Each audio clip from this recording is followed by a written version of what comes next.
Welcome everybody. It's the finale. Time to fuck shit up. Howdy, howdy. Welcome everybody. Oh It's the shit. finale. I didn't mute the site. Whoops. But now I did. Pretend you didn't hear that. Anyway, welcome to Going Critical. My name is Fabs. I'm your storyteller for tonight. This is Manhattan by Midnight. It's the finale. Thank you so much for joining us. Going Critical, we're a channel of a bunch of performers, nerds, artists, and such. And we tell stories. If it's your first time here, welcome. If you're returning, welcome back. But yeah, just gonna something right now. There you go. So yeah, again, my name is Fabs. You can find me at Rockets and Pens. Let's introduce you to our cast. Let's start with Kai. Hi everybody, I'm Kai. I use he, they, she pronouns, and tonight I will be, for the finale, playing Andre, my Bruja.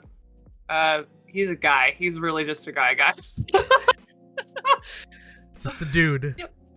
He's just a dude. Amazing. Alex. Hello, I am Alex. I use he, they pronouns, and tonight I am playing for the final time my terrible little French Ventru vampire, Aurelius, who also uses he, they pronouns. Blue Jay. For the last time, hopefully not actually. I hope that I can come back to Elizabeth. I'm Blue Jay. I'm Blue Jay. I use she, her pronouns, and I will be playing the lovely and ever more powerful Toreador Elizabeth Siddall, who I guess is just taking over New York. As she deserves. As she deserves.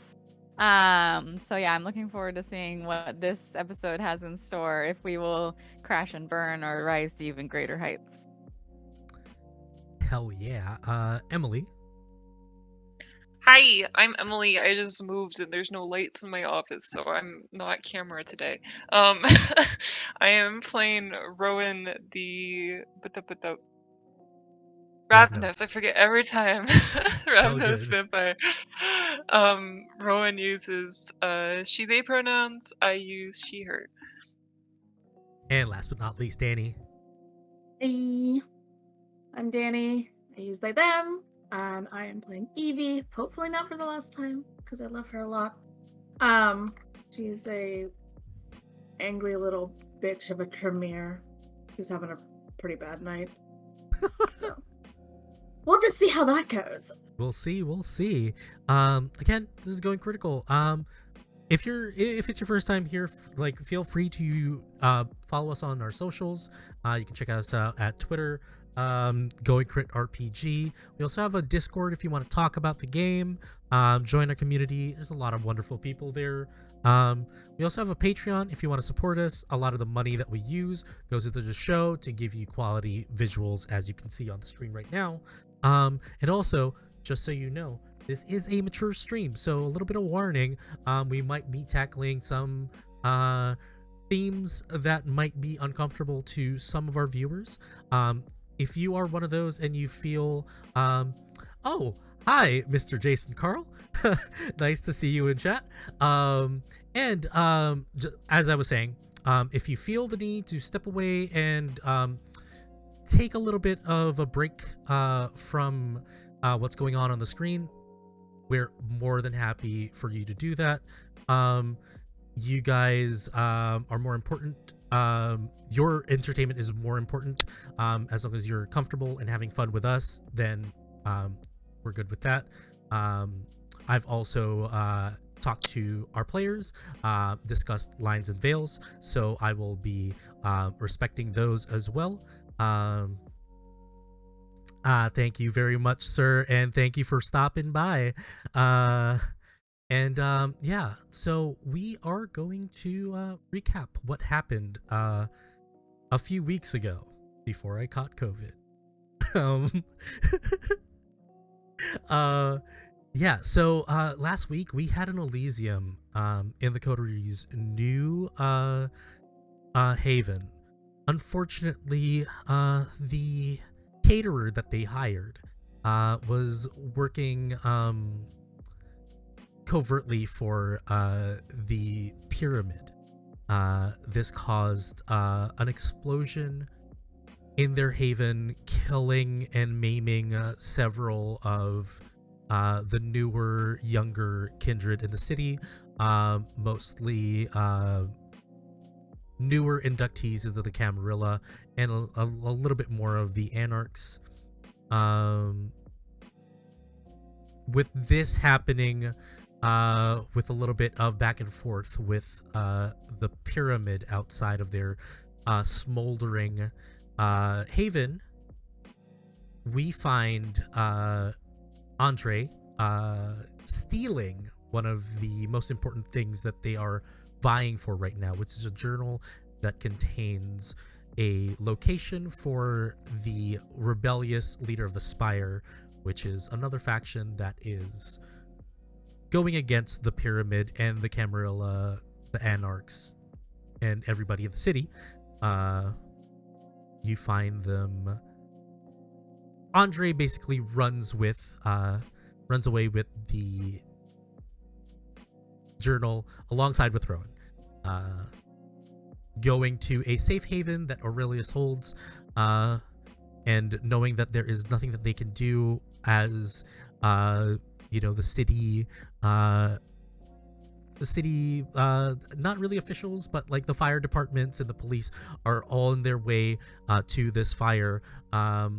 All the kindred could do is disperse and figured out a way to get away from the public's eye. That being said, let's see.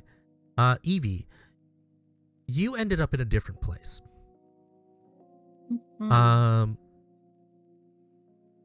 So Lyran, who is a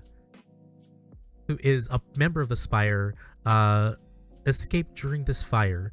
You followed him over. You found that the rest of the Spire are still alive and well, maybe injured, harrowed from the events of the previous night. And you've inserted yourself in this situation. Last thing you heard is Chester. Oh, not Chester, but Neve, the redhead girl, saying that she vows to kill all of them.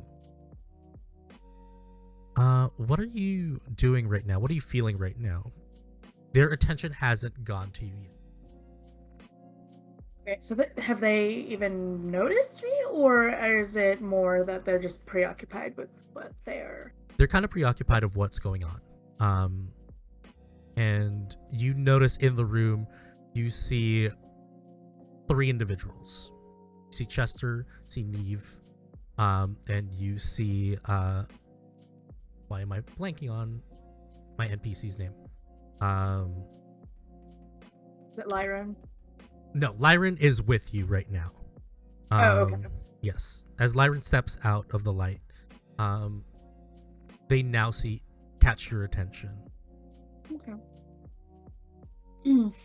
I think I left it off with basically saying, like, yeah, I think that works.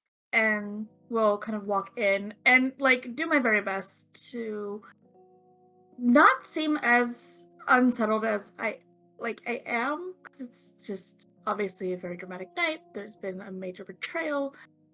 Like, my world is rocked. So just kind of walk in and immediately try to find, like, paper or something to write with, something along those lines. Okay. You have some paper in your back. You have a pen in your... Sure. Then we'll retrieve that and just start, like, scribbling out basically anything I remember from the journal, because I don't believe I know that Andre has it. Yes, you don't. They turn around. Yes.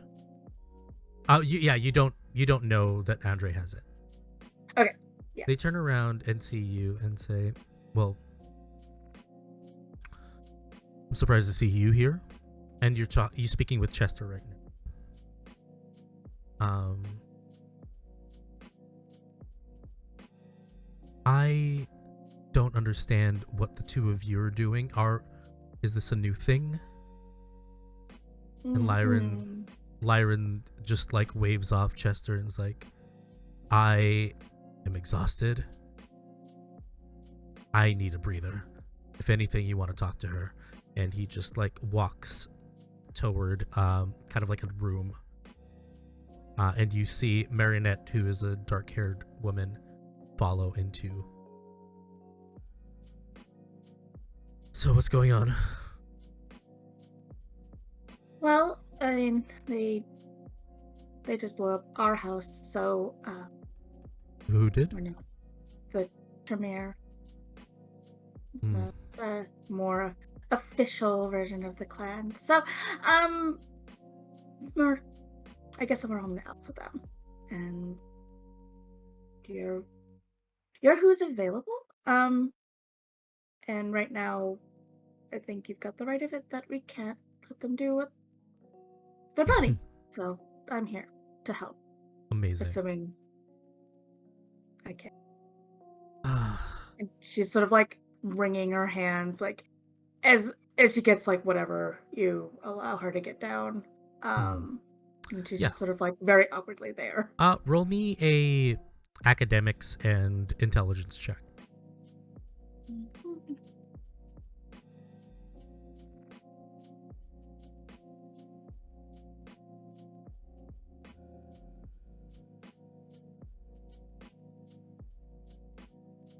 Uh, 5 successes.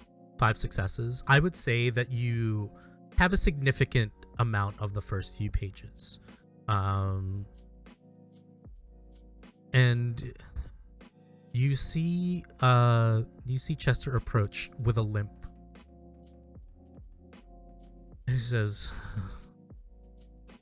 What are you writing down? I don't have a photographic memory, but I have, and it's better than nothing. Is this? It's the journal. It's what? Okay. And you see him. He reaches into his jacket, and you see his chest is quite heavily bandaged right now. You also, yes. Does it look like it's professionally done, or is it very like? It's shoddy. They just shoved. Okay. It's shoddy. You also notice that Neve, who is this other young girl, looks like they just finished patching him up. So this is just like them changing the dressing of their injuries. And he just walks over and says, "This might not be enough, but it's something to work with. What about your coterie? Are they okay with this? Frankly, things happened really rapidly, and I haven't had a chance to talk to them, and I should. It was just a moment of, we need to leave there, and this seemed reasonable. Also, I kind of needed to thank Lyran, because he kind of saved our life, as far as helping us. Yeah, he does that sometimes. Yeah. Alright, well, and he just winces and he passes it over to Neve. Neve, I can't right now. And he kind of sits down and he says, there's nothing we can do until maybe tomorrow night. Okay. Can you reach your coterie? Do you know what they're up to? I can find out. And we're gonna need more people than just us. Yeah, I kind of figured. But if anything, this is just gonna be whoever's in the city who wants to help maybe does this once. That's the thing. Well, shit. I need a feed.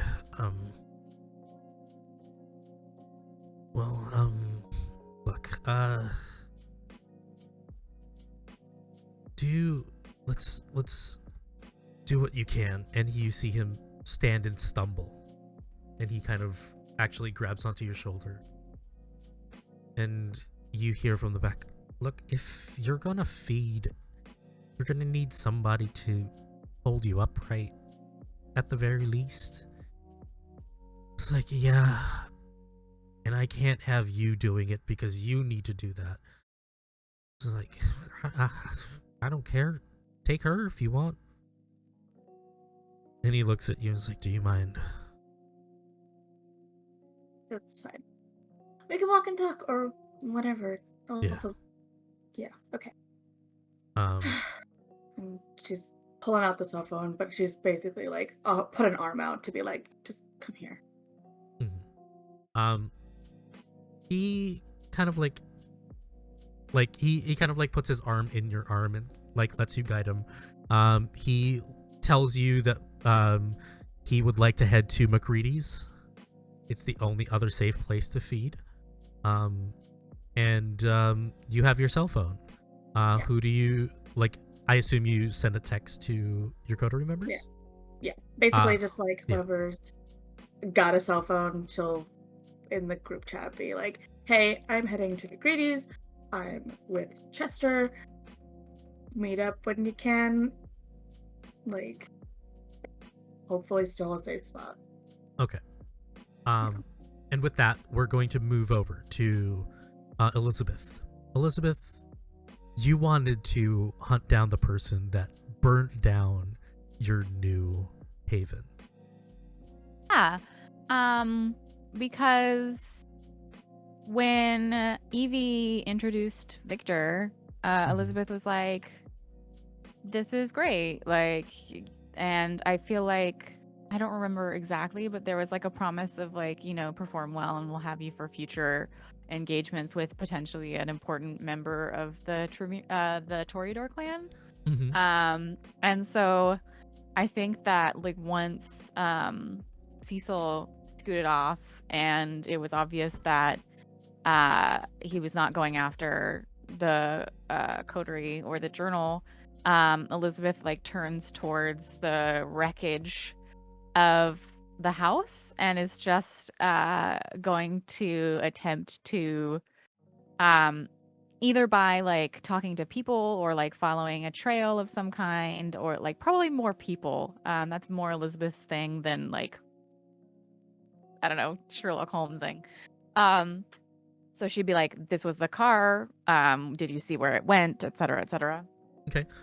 Roll me a charisma and persuasion.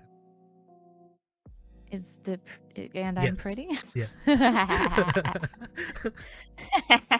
Always comes into play. It's important.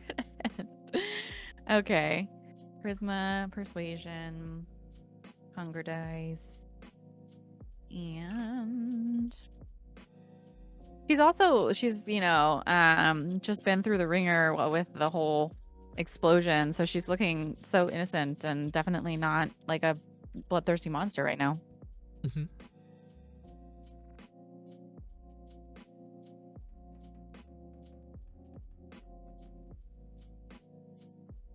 Four successes?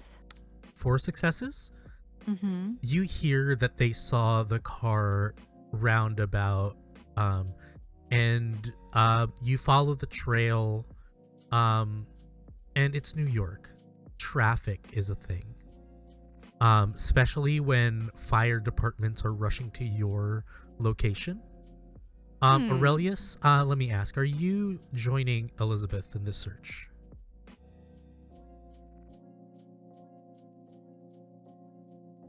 I was muted. No, I think it first, and then I will split off. Okay. As you find the trail, you find that he is stuck in traffic about 4 blocks. And like to. Yes. I would like to see if I could just go up to the car and open the door and get in the car. Yes, you can. Sick. Yeah, so that's what Elizabeth does. She just like walks at like a fairly normal pace because like everyone's like rubbernecking, a house exploded, like it's a big deal. Gets to the car, opens the car door because like God forbid that anyone lock their car doors. And just like sits down. I'm assuming in the back seat. I guess I would just make the assumption that Elizabeth doesn't go into the front seats of cars. Yeah, it's fine. There's yeah. nobody in the front seat. He is the only one driving. You notice that he has a little bit of a singed, kind of like blazer as well. Aurelius, you see Elizabeth enter this car. I am going to step around to the front of the vehicle and put my hands sort of trying to be threatening, I suppose, on the front of it. On the passenger side or on the on the front of the vehicle? On the front of the car, yes. Okay. Sure. Making eye contact with the driver. Victor is looking menacingly at you. He's a little tussled because of the explosion. But also you notice that the people in the cars next to you are like, what the fuck is going on? And they start like, some people start driving with the traffic. And roll me a charisma and intimidation, Aurelius. And roll me add one more die because Elizabeth is in the back seat and I'm the just two of you staring at him in the rearview mirror. I'm just I like, think the situation is imposing. Okay. I will say I don't have any intimidation, but I do have leadership. If I tell him to get out of the car, can I use leadership? As I'm like backing up. there's too many humans. Don't make him get out. No? Yeah, like Okay. I'll go intimidation. okay. I'll let you use leadership if you want instead of intimidation. Yeah. It's more his natural monarch Yes. royalty vibes than Exactly. him trying to be like a scary buff guy. Sure. Okay. Also, sorry, you can do whatever you want. I'm just like, Oh no. Listen, this simp is following your lead. Simp. Do not worry about it. Oh, I'm so hungry.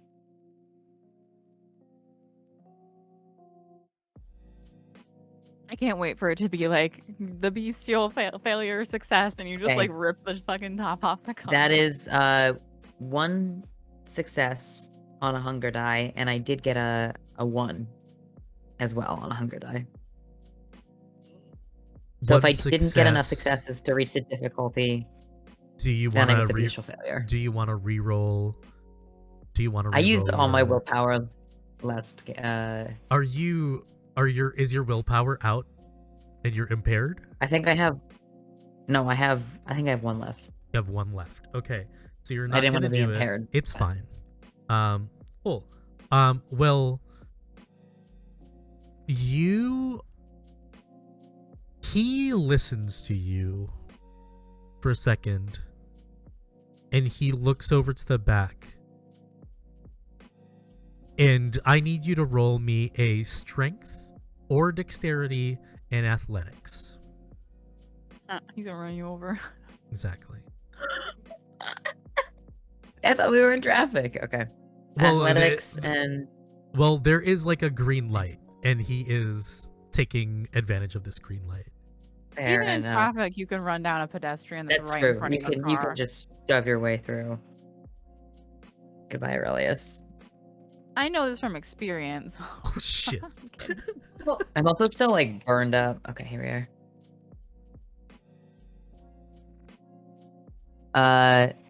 That is 1 success and another 1 Oh no. on a hunger die. So that would also be a bestial failure if I do not get out of the way. So you take, I'd say you take 1 superficial damage. It's a car, Okay. It's I'm a vampire. I do have cat's grace, so 1 superficial sounds yes. accurate. but you also suffer your compulsion. You cannot believe that this man, this lowly servant who has disrespected your home, can't believe that he had the gall to run you over and defy your order to get out of the car. In front of a lady. In front of a lady. And of all people, Elizabeth. Yeah, I'm like a lady with a capital L. Yeah. You now, your arrogance, until he or somebody that you give an order to follows it to the T without you using any disciplines, you are agitated and you will seek that kind of validation from somebody. So yeah, as you, what do you do in reaction to this? By the way? It sort of like slams into his upper thighs, and he just kind of like skids backward and steps out of the way as he runs through the green light, sees the car take off, and just bursts running after the car, like down the bike lane. Okay. How as you're running, we're gonna go into the car for a bit. Okay. Persistent lover you have, and you see him kind of like fidgeting with his hair.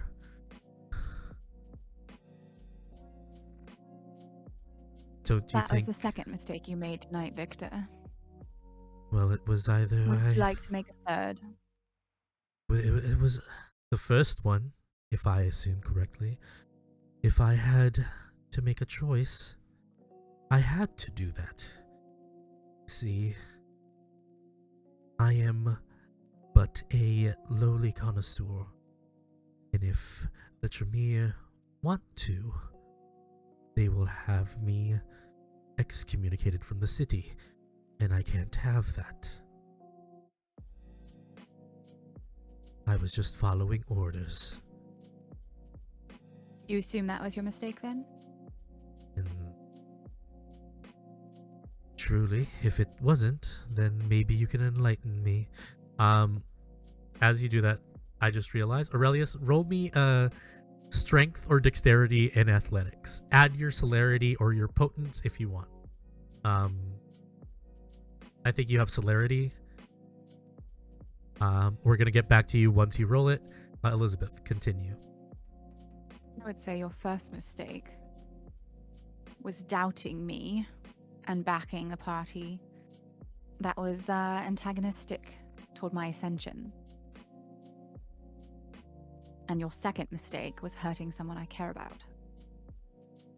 Well, unfortunately, I don't really regret any of those, because as you believe that you have any power, these warlocks, these thaumaturges have a lot more backing behind them. The old guard and your are coming. Third mistake was assuming that I don't. And I'm going to try to entrance him, I suppose. Okay. While you try to entrance him, tell me what to roll. Yeah. Let me grab it. Actually, no, it's fine. I can search it right now. It's composure and wits for him. Composure and wits. Fantastic. Mm-hmm. And I have charisma, presence, and being breathtakingly gorgeous on my side. It's always fantastic, right? Composure. I would assume, unless wits. someone had something like against like the way I look specifically, like if they hated redheads for some like deep ingrained reason, like it would always count to be pretty. Mm-hmm.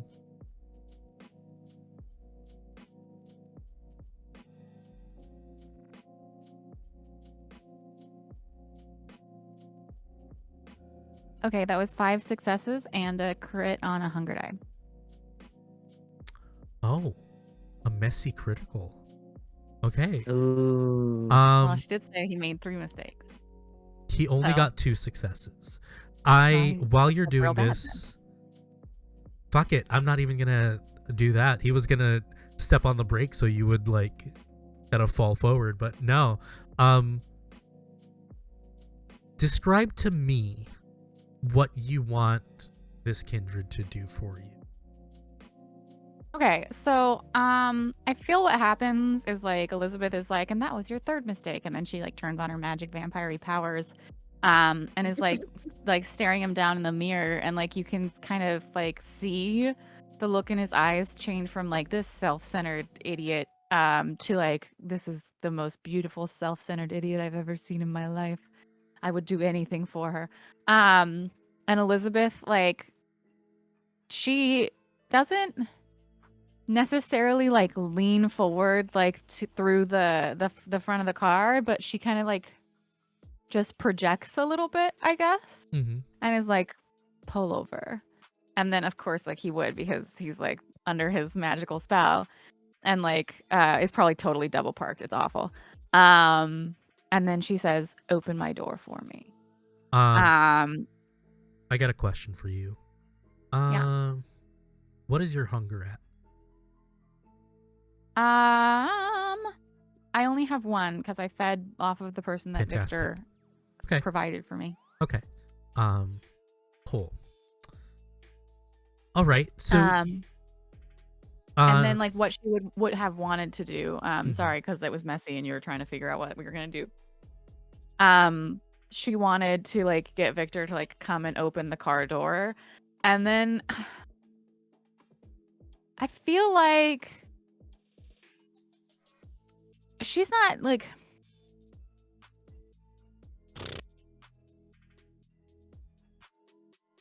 she's not normally like a violence type person, but she has done many violences over the course of this show, so like maybe she is a little bit a violence type person. I feel like he opens the door and she's gonna like grab him by the neck and pull him into the car and do something horribly violent and messy at it. With the car door, and the side of. Oh yeah, like in Daredevil, it Exactly. smashes. Yeah. Okay. We don't have to be any more descriptive, like in Exactly. Daredevil. I am gonna ask you to roll me, strength plus brawl, and I need you to add me 2 die to that. Okay. And I just need you to get a 3. Okay.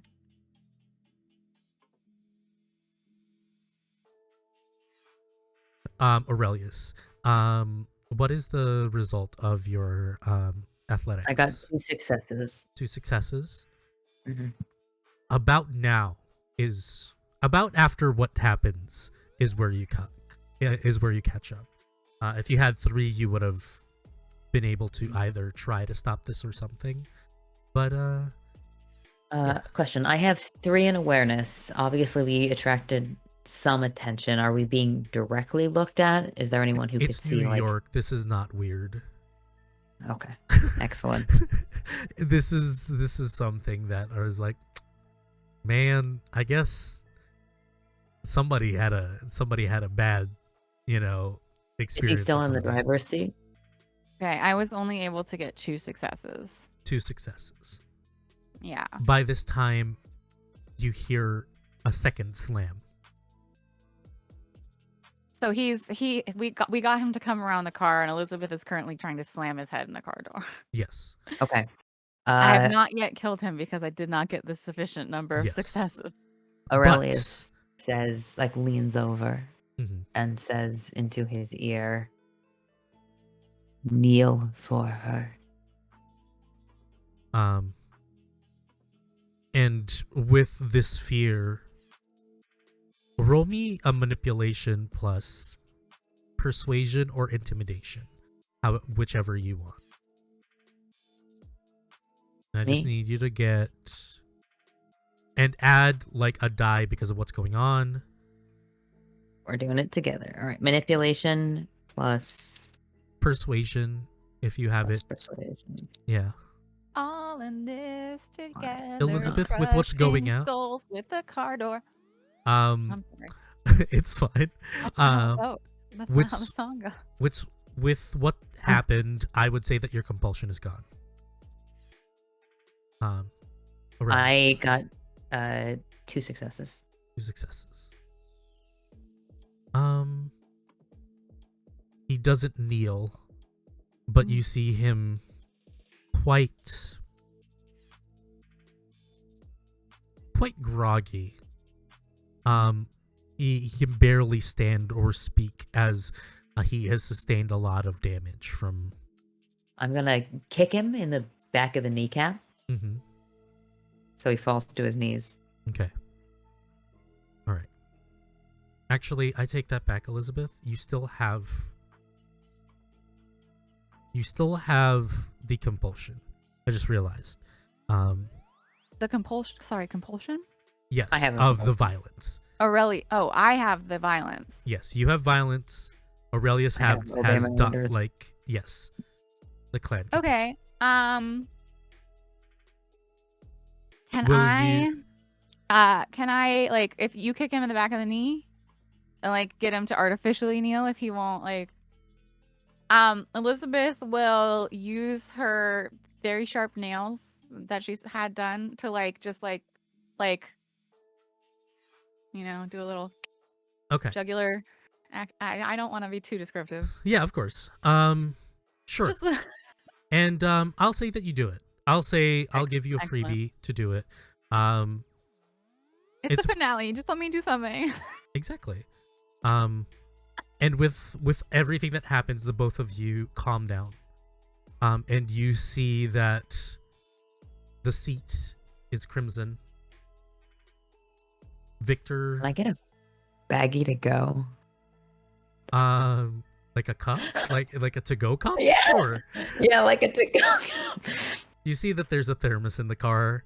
Yeah, I just need to slake one hunger. yeah. You can do it. Does he have tattoos? Tattoos? Yeah. Actually, he does. Okay. Whew. Aurelius can only drink from people with tattoos. He Vampires does. with tattoos. And you notice that the So specific. tattoo is of 3 kind of masked faces, and it is his clan. This explains a lot now that he is of the clan Hekata. Okay. I'll take my thermos. Yes. Now you're noticing that people are starting to like what's going on and starting to look around. Now that my violent urges are done and I'm covered in blood, but I was kind of covered in blood before, Elizabeth is gonna like turn on awe real quick, and she's gonna kind of stumble out of the car and just be like, "Oh my god!" and like act like someone else is still in the car and like run off. Oh. And Aurelius is not an actor, but I think like takes a big gulp from his thermos and then also sprints after Elizabeth. Okay. We're so good at this. It's just My brilliant. question is where are the 2 of you heading? I mean, right now, just out of sight, out of mind. Okay. But after that, my current like goal is finished. So I guess we know that they were going to the safe house that Aurelius has. So like probably there eventually. We have some stores and some books and some protective measures. Excellent. And you guys head over there. Rowan and Andre, it takes you a while, but you get there. Aurelius, could you describe what they see? Yes. Aurelius has taken a brownstone and sort of backdated it. So there are a lot of portraits of French aristocracy. There is sort of this spiral staircase that goes up. He has a bunch of weird artifacts. There appears to be a dinosaur egg, some kind of engraved, gigantic, flat top stone table that's sort of like a sundial. It also smells a little musty, like incense. And my haven has a point in luxury and a point in haunted. So I Fantastic. think there is a ghost. Mhm. Is that an ostrich egg? How can you tell it's an ostrich?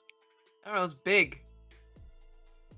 Oh, and one more thing. The front of the door, like you could see this in through sort of a circle in the window, but the door is actually coated in silver. So he has a pair of gloves that he uses to open it and get in, like polished silver. Okay. Do any of you have any blocks or banes against silver? Nothing. No. It doesn't affect you. And Andre. Uh, Okay. Rowan's gonna close the door after they enter. You have it's. Can you? You have it. You have the. yeah. Okay. Mm. Is there anyone in our coterie that you don't want to be in possession of this?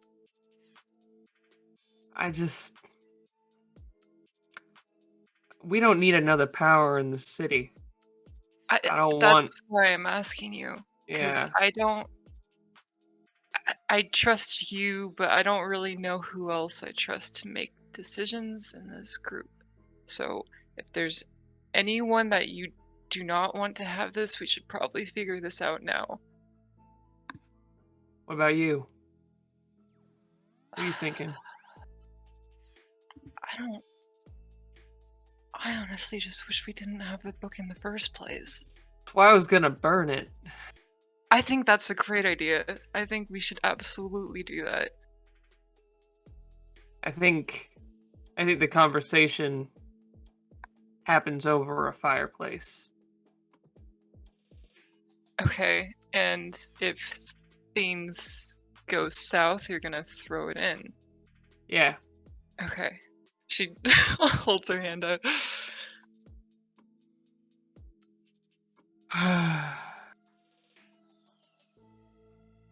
He finally opens this journal for the very first time. Mm-hmm. He's never looked inside of it. He saw it once. You see a bunch of code.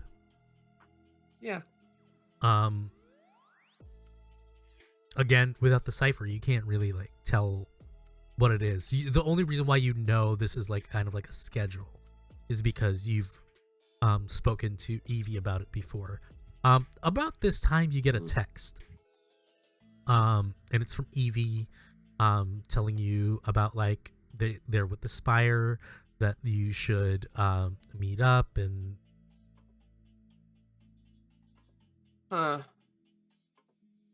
This is not going to that meeting. I'm not taking this there. They don't need it. Is there magic shit that could find it here if we leave it here?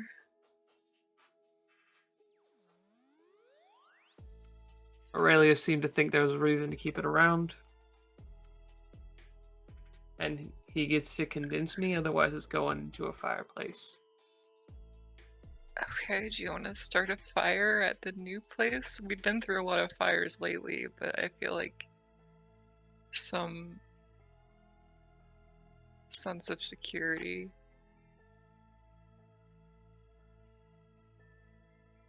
I want to imagine the cat in the game is doing the same. It's really helpful.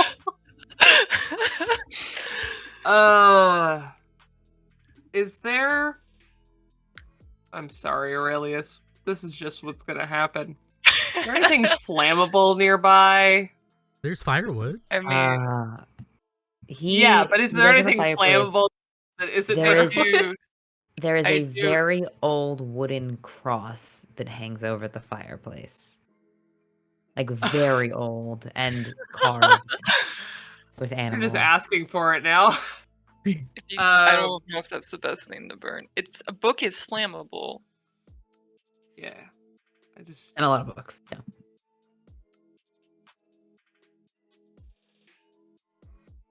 yeah.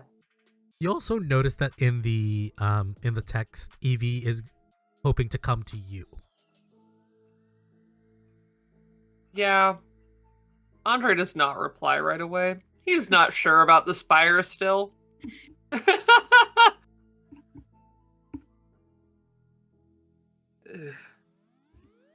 What if I just get a fire started for everyone when they arrive? We can have a nice and cozy atmosphere for some potential book burning.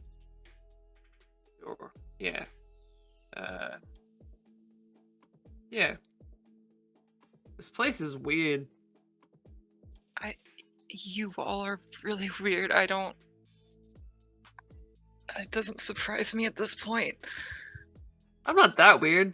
You're like the least weird out of everyone.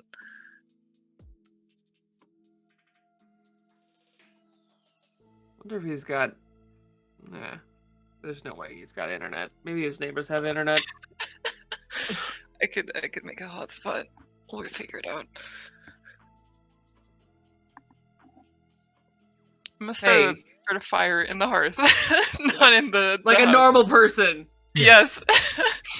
It kind of it gives you kind of like a it activates your fight or flight, but also because you are controlling, like this is a controlled flame, it doesn't bring out your friend, like it doesn't let you frenzy, so you continue to do that. Mm. Hey, Rowan. Mm. What do you want tomorrow to look like? I want to sleep all day, and Sure. I want to see a lot less vampires for a good amount of time. Alright. I just feel like we're holding a pretty stacked deck right now. Yeah. I don't know. I think maybe... Do you want like a safety word to burn the journal if things get kind of... Let's have 2. Okay. One for burning. And one where I hand it to you and you drive as fast as you can away from this place. Okay.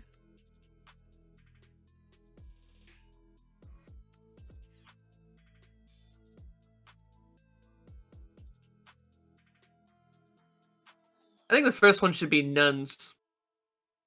Nuns? He says looking at the cross above the fireplace. Oh, okay. Do you want a second one to be buns? And we could... Yeah. Alright, that sounds great. Which one is which? Nuns is the burning. Yes. Buns is the running. Two idiots in a journal. Yep. There you go. Yeah. I think that Andre just kind of looks around the place and kind of uses it as an opportunity to get to know Aurelius better. But unfortunately, I don't know how different it is from what he thought. There's a lot of weird cult artifacts that he's got. And like history Andre's books not a learned guy. Occult. There's a big family tree that he's got that's like hand painted. Yeah, that explains a lot.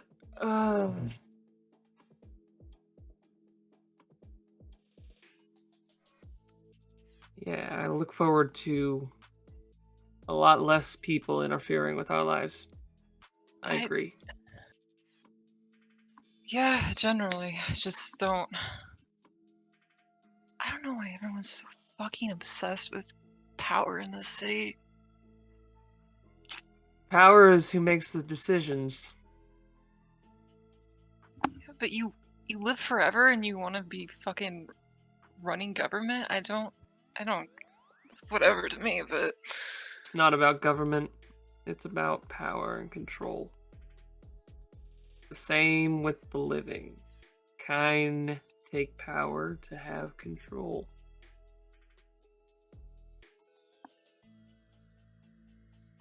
Well, I'm gonna be honest with you. I wouldn't be surprised if members of the Coterie are willing to do the same. So. And there's got to be rules, or there's going to be problems. I agree. But I guess we'll also be seeing the Spire and having to do things with their line of thought, so we'll see how that goes.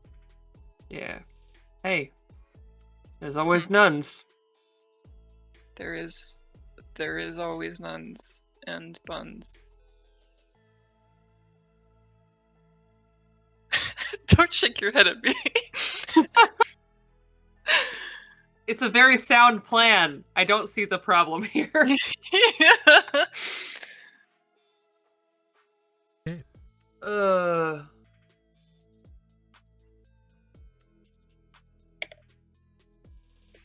As you would now be a good time to run in covered in blood and gore? Yes. Aurelius and Elizabeth, around this time you guys are you arrive to the safe haven.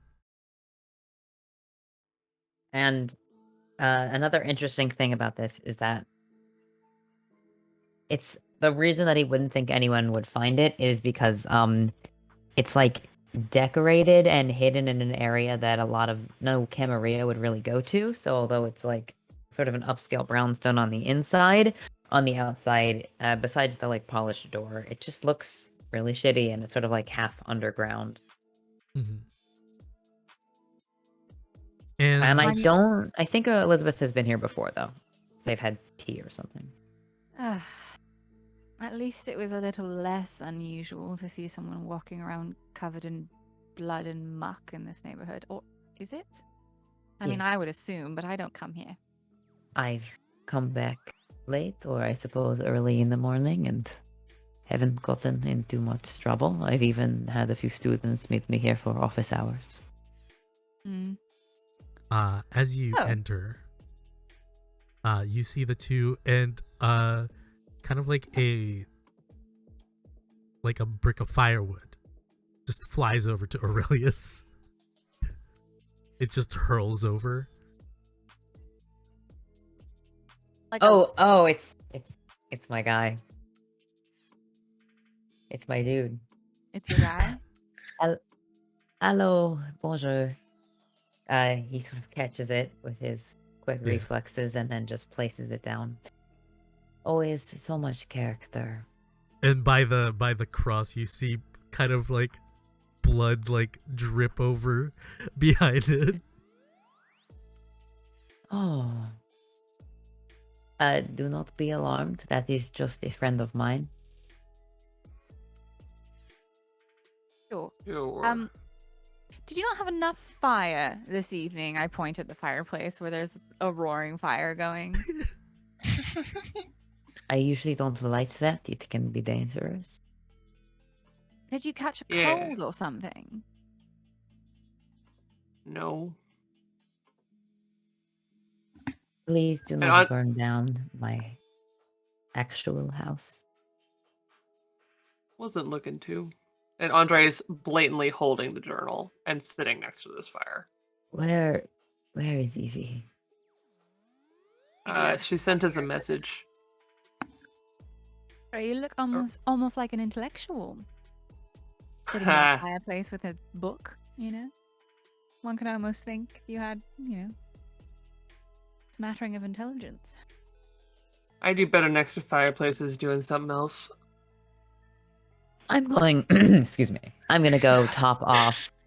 Ignore my voice crack. I'm going to go top off between the thermos and Aurelius has some, blood stores that he's collected from some vampires who owed him a favor.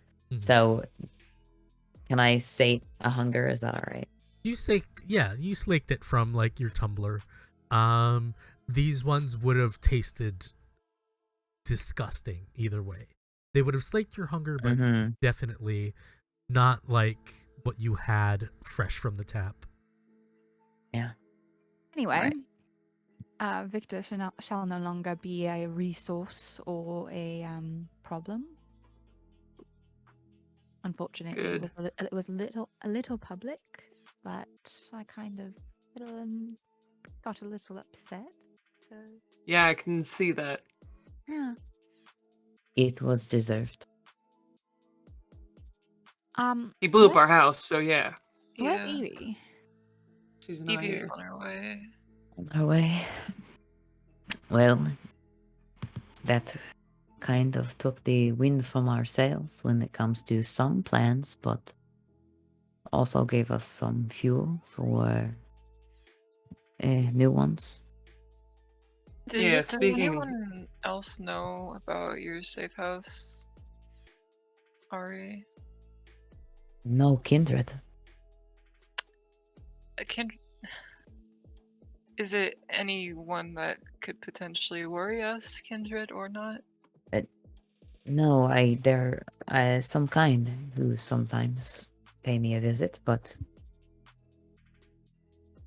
no one who I have talked about or met other kindred in the presence of.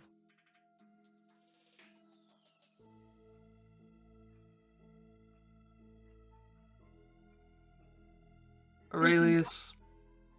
This entire situation is why I didn't want to grab the power in the first place, and now I find that I'm quite tired of it already. Yeah. I'm Power tired of will just burst. second hand of it, so What did you want, Bruja? Why'd you stop me? I think there is a secret in those pages. Yeah, it's how to raise some old vampire. We do not have much leverage, and without that, we have none. But keeping it around means we run the risk of having another meddling old vampire in the city. I suppose that is true. I wonder if it can be used to bring about others, not just someone who would be troublesome to us. But who do you think it would bring around that wouldn't be trouble? I don't know. I just have a hard time believing this book is going to bring us anything helpful at this point. In some ways, I saved it for Evie. It was important to her. As an Yeah, alternate now she's hanging out with the Spire. As an alternate opinion, the Spire and the Circle are both powerful Tremere, who probably have more antagonism against each other than they might have with the city as a whole. Mm. Not that I love combatants, but giving the Circle a different target than the Anarchs might actually make the Anarchs more effective against them. Thing is, neither side's been given much credit to the Anarchs. We're half the city. Little respect might need to be earned. The Anarchs notoriously earn respect one very specific way.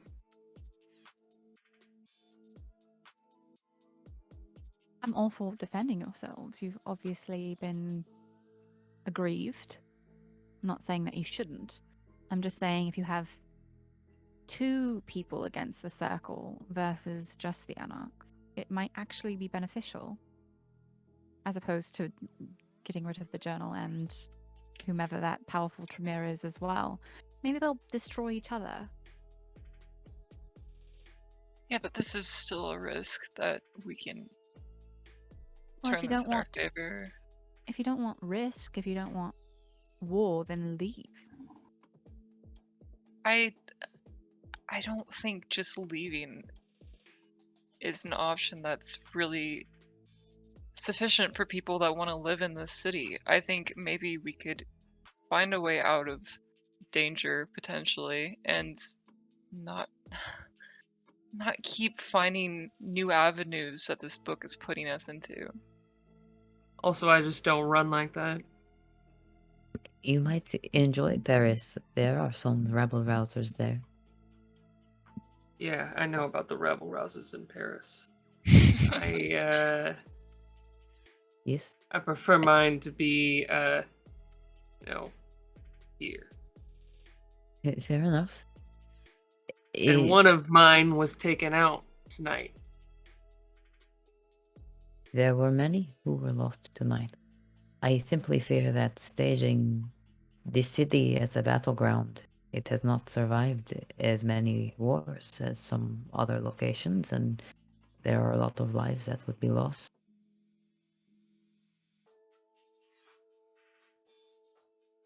I don't believe the age-old saying that the enemy of my enemy is my friend, but I do believe that when my enemies have more enemies than I do, that gives me an advantage. That's all I'm saying. Yeah, I agree with that. He's smart. If it's I just don't trust the spy. Yep. Oh, what was that, Danny? I was gonna say, if it's been more than 15 minutes since I sent the text and no one's replied to me, I'm calling Rowan. Did Andre reply? Or Nope. I don't know. Nope, Okay. sure didn't. So Evie, you Rowan, you get a call. Yeah, I'll take the call. Yep. Hello. Hi. Okay, you're alive. Good. Where are you? Hi. You're alive too. Yeah. We're at That's what the text was for. Ari's house. Oh. Is everyone there? Yeah. Did he give you? Okay. Are you bringing Jester? No, probably not. Is is that a line? Probably not, or is that? Should I bring Chester? No, you should not Okay, bring. that's Sorry, I'm looking at Alex right now. No, you should absolutely just bring you, and that's good. We don't coterie Isn't business. the most people I've ever had in here. It makes me uncomfortable. I don't like Oh, we should have strangers. a welcome party. You Sometime. see the blood is kind of like a finger take like writes in the blood. Me too. Me and my friend, we don't like strangers. Did I know you had like a ghost friend? Maybe. I think her name is like Liza Ann or something.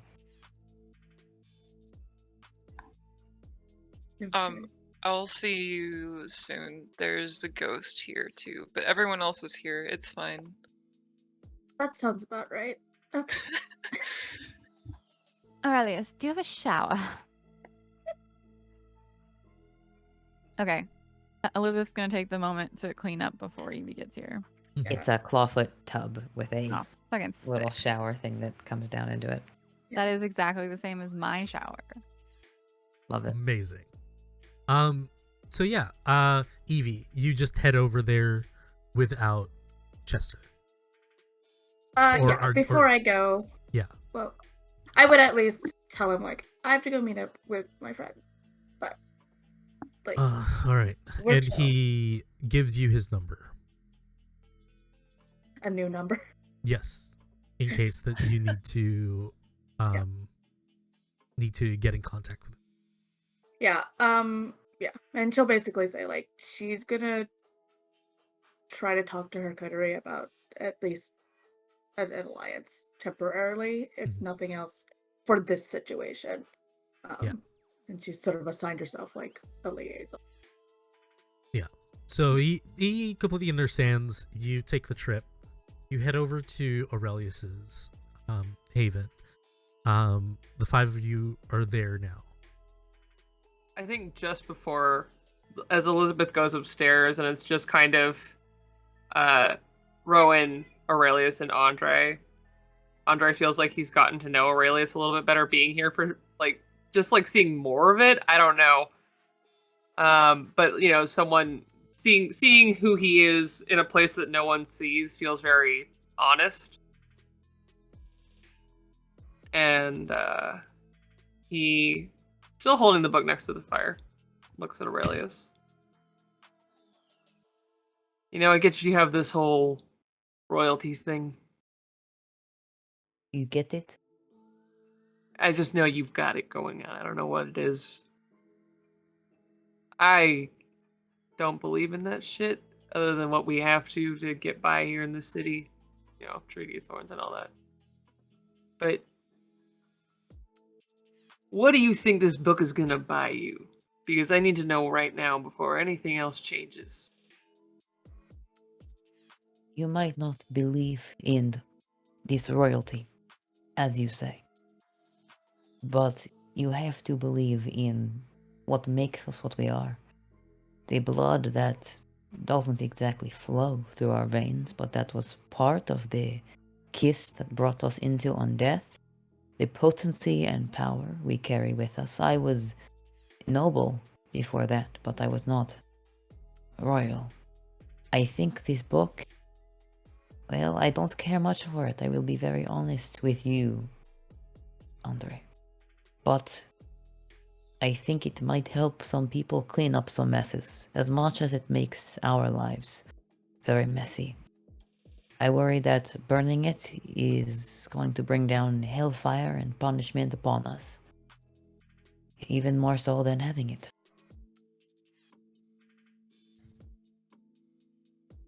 All right. I will keep that under advisement. Around this All right. time, Evie, you arrive. Do you have any aversions to silver? Need to be invited in? I do need to be invited in, assuming I have not been here before. Yes.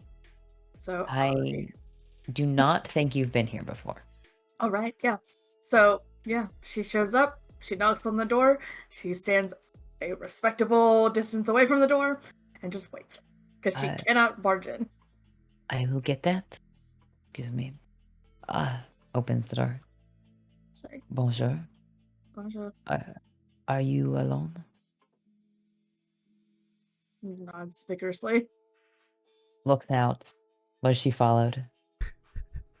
Just imagine a Kim Kardashian meme of like behind the bushes. But no, they were not followed. All right. It would be my pleasure if you would come inside. She sort of like just relaxes ever so slightly as she walks in, like whatever warding that stops her goes away. And she walks in and she's like, "You look like you should open a museum." I have often thought that perhaps the DeLeon name would be inspired if it was connected to some kind of gallery. Yeah. You also need maybe things that are from this century. This sensory is so dull. Convenient, though. Lacks Says color you. and character. Anyway, you best get to Andre before he makes a decision for the safety of this coterie. I stalled him. What? But I figured you have more information about the value of that novel than I do. Her eyes are just like saucers, and she is gone. Like she's just past you, and she's gonna fucking jump this man. Just jump on top of this man and try to. Is she really? Yeah. Okay. Oh. Okay. Expecting that in my house. It's gonna go great. Can I try to manhandle her? Like, Yeah. I love Halloween. Absolutely not. Was this your run of heels? I would say, it's funny. I'll let her do it. I'm sorry. You try to grab this tiny little girl and you miss. And Andre, you have an angry blonde young lady grabbing at you. She is half of me, and I am already on the edge of throwing this journal in the fire. The moment that she gets close to me, I hold it straight over the flame. I don't care if it hurts me. Yeah. I mean, she looks scared. She doesn't look like she's angry or like she's going to hurt you. That's not the vibe. She's just panicked, and she is like, without thinking about it, like lunged for it. She will stop and like freeze exactly in place, which is probably like sitting on your lap or straddling your waist, and just like, please don't.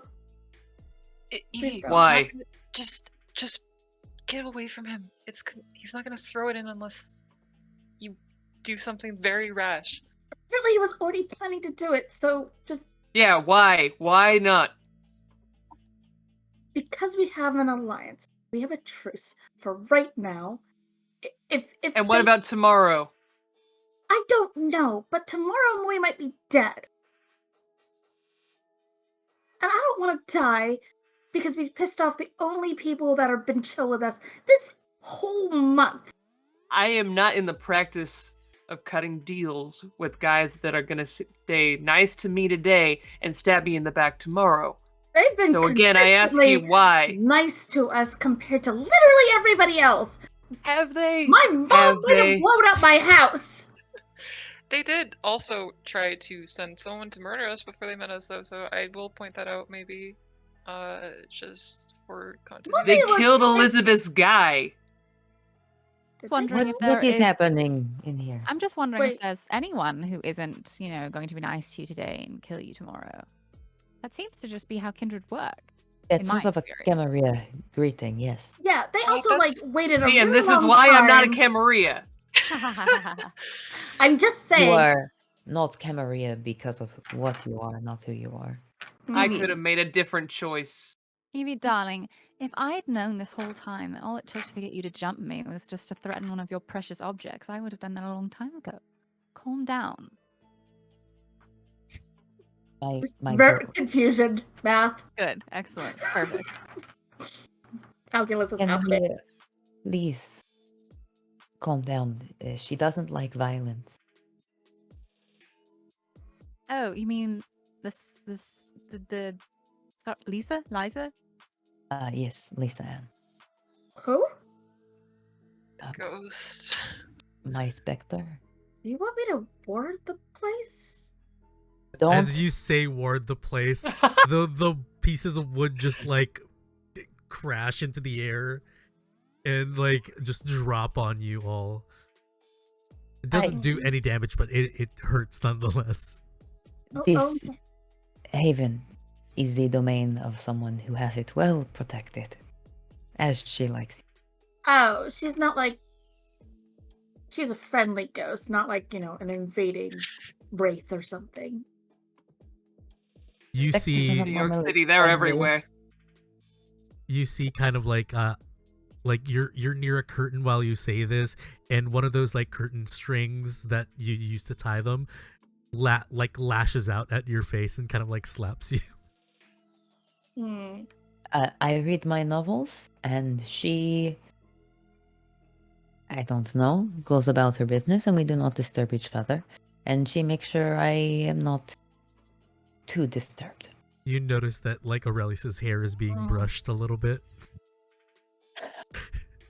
Everyone has a crush on my French vampire. Maybe he's just like, okay. Anyways. But there is a war. The ghost seems really friendly. Just putting that out there.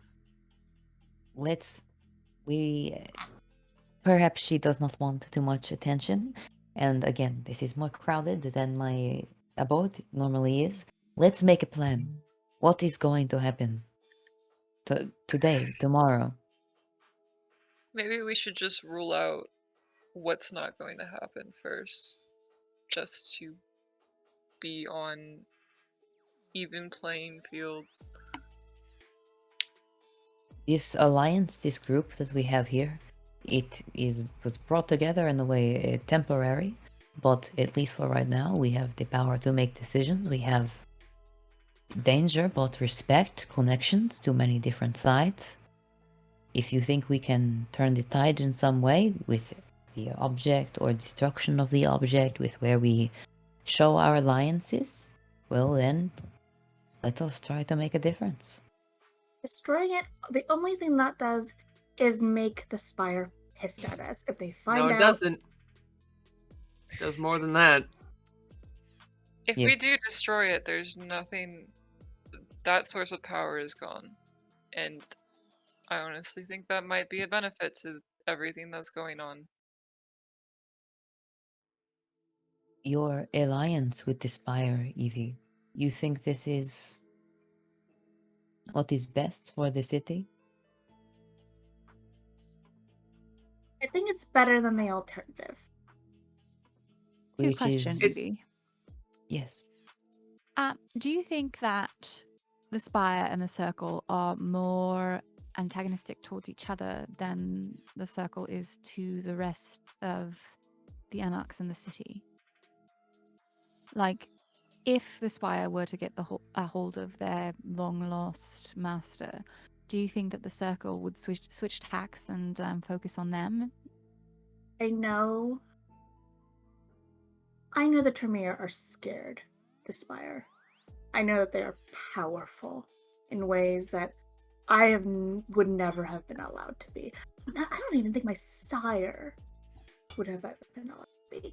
I think they have things that are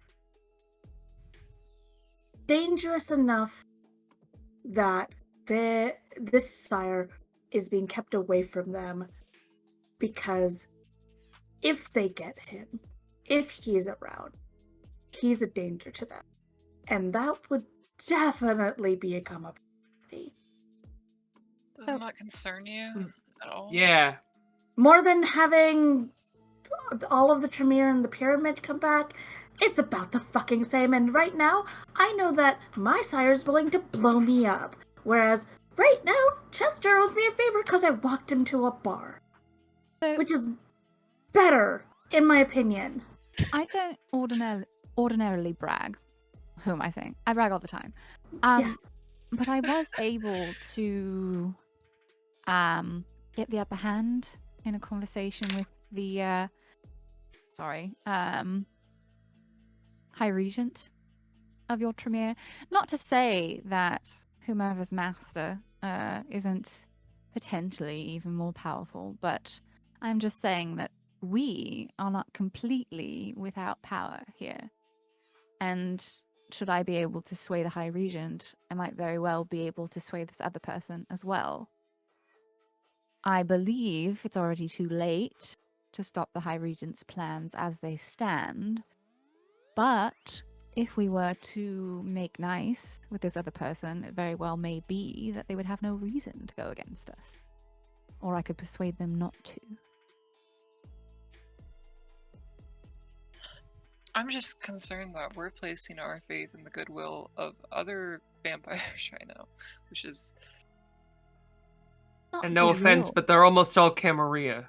Not goodwill, darling. Long entrenched manipulation tactics.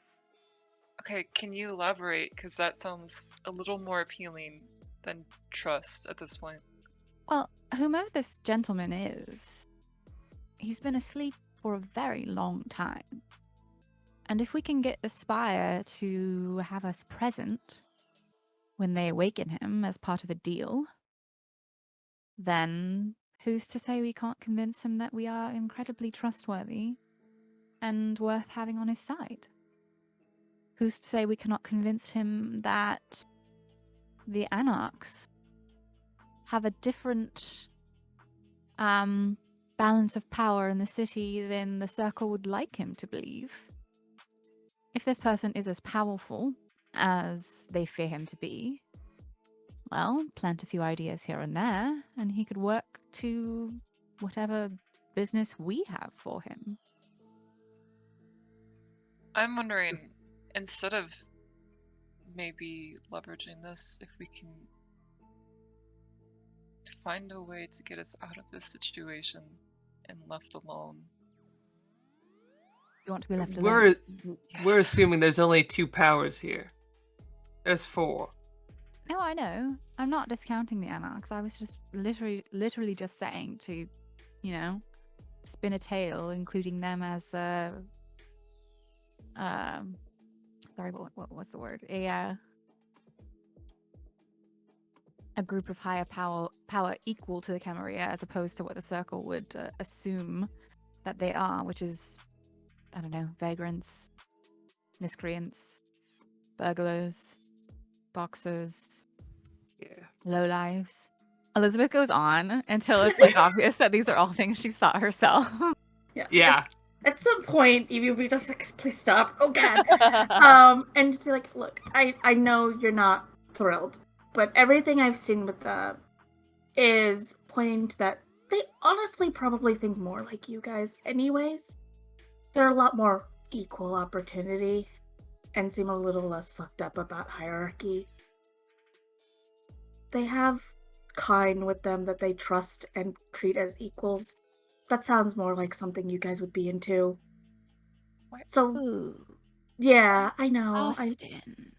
Elizabeth takes a piece of paper out of the robe and scribbles something on it. House burned down. Definitely okay. Could use backup. Heart. Okay. And to activate that, you just have to throw it into a fire. I do so. Okay. I think somewhere on there I would indicate a location. Maybe, I don't know. He can find you with that paper. I think that he can. We've shared blood before. It's fine. Everyone just sharing the location of my house. Yep. I can buy you a new one. Don't worry about it. Mommy? Oh my god, you said that so casually. Elizabeth. Yes. You're moving things in this city. Apparently. What if we position ourselves as an option? Sorry. They're just saying they have power. The Spire, sure, they've got good blood magic, but no one knows who they are. They couldn't go in the streets and ask people to rise up for them because they just laugh at them. You go out there, Oh god. you draw a whole scene. I can go in any nightclub in this city and probably bring a good 20, 30 people out. You want to be a modern Helen of Troy. Oh, darling, I want nothing more. Why do we cave to these other institutions that have already existed, that have already proven they hate us? They don't trust us. They burn down our haven. They don't respect you. Andre, let's just say we do create another third option in New York, and it works out. Do you know what happens then? Then every member of a long-standing Camarilla and some Anarch communities in every other city will immediately come against us and attempt to topple us because they don't want the people in their city imitating what we have done and rising up against them. It's possible, sure, but then you create so many more enemies you will have to fight your whole life. Is that what you want? Because I don't. I would like to, I don't know, live by the Seine and drink some wine and, I don't know, not have to watch my back every second of every night for the rest of forever. Sounds nice. Yeah, I generally think that should be our plan of action. I want to go back to doing research. I mean, change does sound lovely, but that sort of change paints a target on your back and the backs of everyone you love for the rest of forever. But not doing it also makes everything grayer and duller. And you both hear behind a kind of flicking noise of metal, as if it's like a lighter, a Zippo lighter. Little lady over there is kind of right. And you see, in a leather jacket, kind of scar, kind of bruised face, You see he has kind of like gauze on his forehead. You see he has kind of like a cast on his like left arm. Hey, honey. Hey. Look, you guys still on this? Like, look, I understand things are complicated. I just heard like the tail end of the conversation, and I saw what happened to the house, and kind of fucked up. Here's what I'm gonna do. All right, here's what I think you should all do. I think you should call it a night. Morning's coming, sun's coming up, and I know how you guys get. I will not tell my boy where this is. I owe Elizabeth You that better much. not. And you see, when you say you better not, he winks at Elizabeth. I owe her that much. I'll look over. I'll make sure nothing happens. And come evening, we can figure it out together. Honestly, my kind, we just want to make sure that we don't turn into prime choice meat to your kind. Centuries ago, that was kind of the case. That's why little Miss Blondie over there has the clan that they have. So,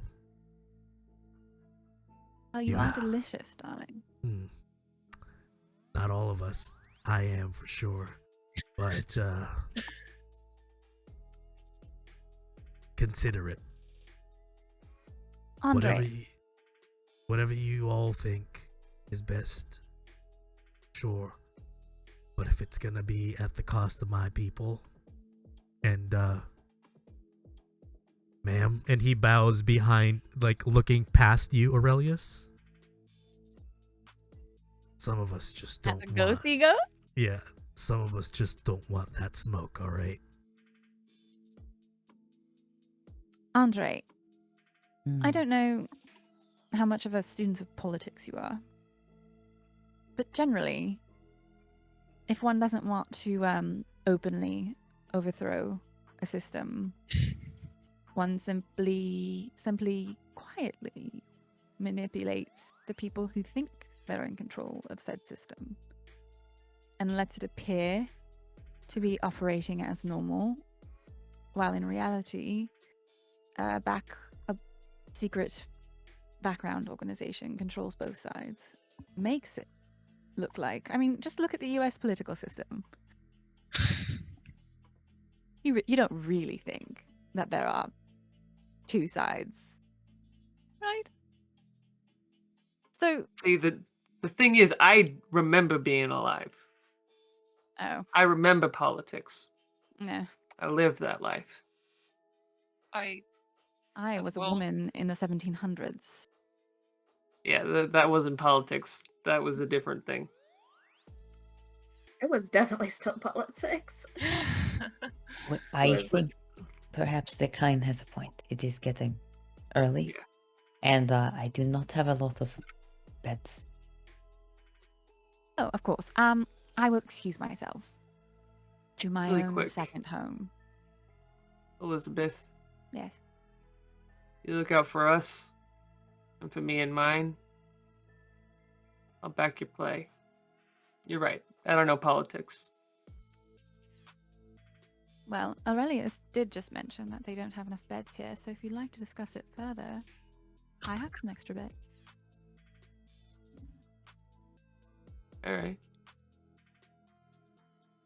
And as you all retreat for the morning, we are going to take a break, and we are going to start again after the break. The next evening, we're gonna figure it out. Thank you so much for everybody who's here. Just so you know, this is the finale. Amazing to have you guys here. But we also have an announcement. Next week, we're actually starting a new Vampire the Masquerade show. It's called Itaewon by Night. It is going to be an all Asian cast set in South Korea.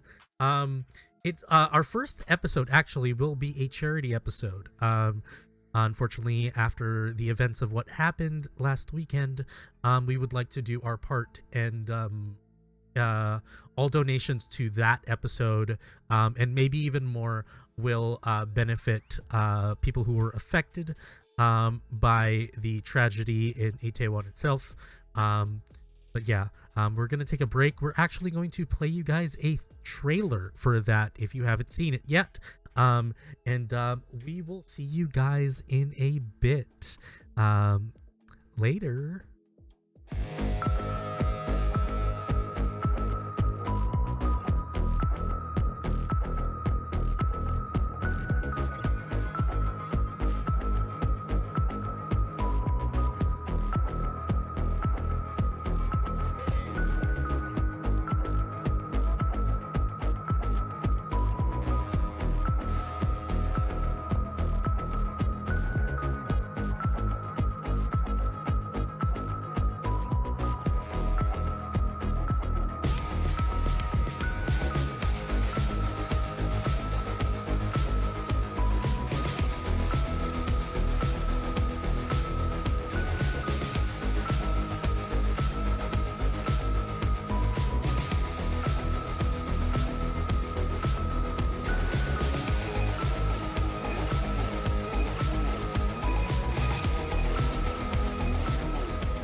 Howdy.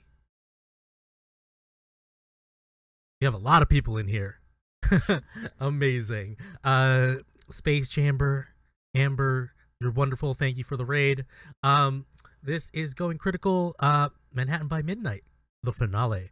My name is Fabs. And yeah, I'm your storyteller. Last we left off, a lot of things happened the last episode. They had an Elysium house burned down, and they are being attacked by Tremere. With everything, Elizabeth pursued with Aurelius the cause of why their house, their old haven, has burned down. Rowan and Andre took a journal that has vital information from the Tremere to a safe house, and Evie, confused as to which avenue to take, has given their faith into the Spire, which is a rival faction. So the night closed, and we are now in a morning came, and now we are in a new night. I need everybody to roll a rouse check for your hunger.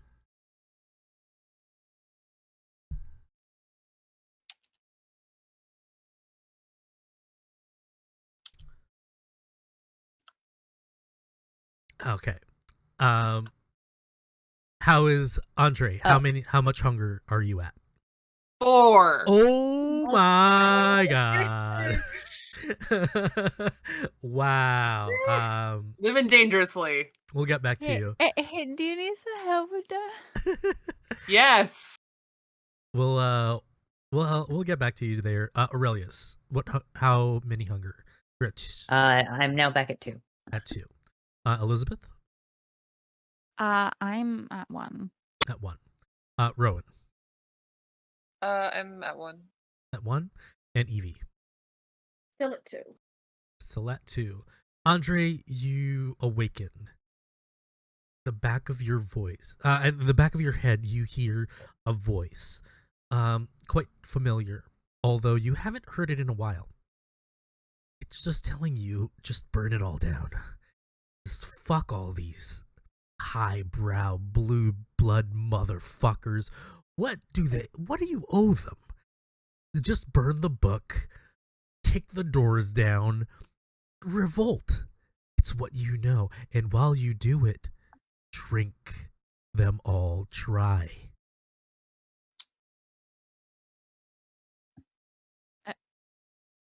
And Elizabeth, whatever happened, I just find it hilarious Yeah. that, like, if that was going through Andre's head and then he wakes up with a highbrow blue blood.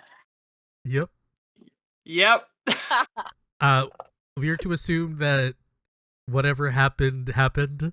And yeah, you awaken Do next your to worst. a highbrow blue blood.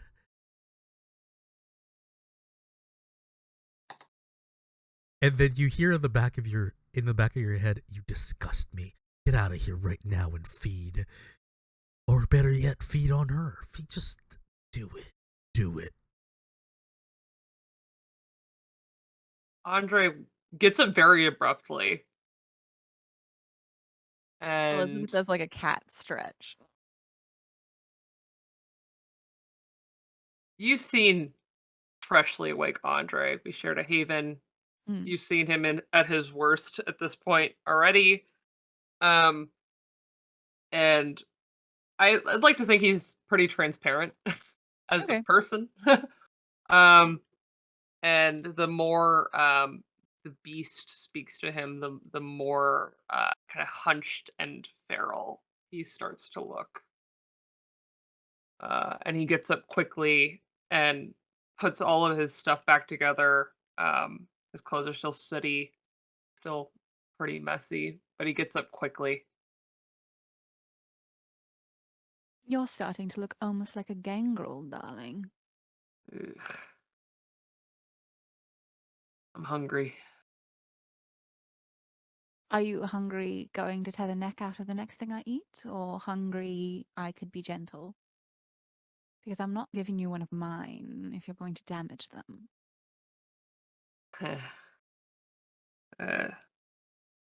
I'm not the most trustworthy, but I try.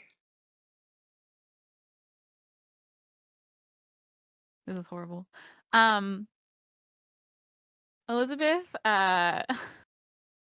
she probably has more rooms in her house than she knows what to do with because it's like I bought this house that's got like several like dots. So she probably has one of those like things where you can ring for somebody. Like a just And she a probably rope. Yeah, and she probably has some of the art students that she like kind of has in thrall that like live Mm-hmm. around and about. So like any of them that were here would like answer. Yeah, you see a non-binary individual, kind of tight mullet, all black, fresh faced. They have this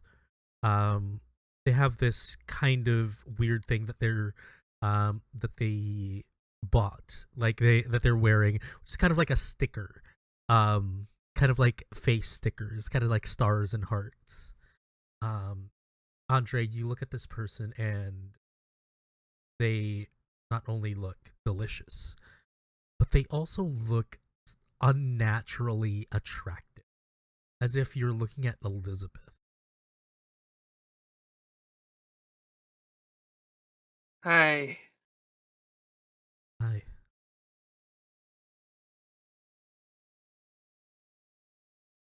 Can I help, sir? Oh, you come over Elizabeth here. is a consensualist, so anyone Yeah. that lives here knows that this is the rent, This is as the it rent. were.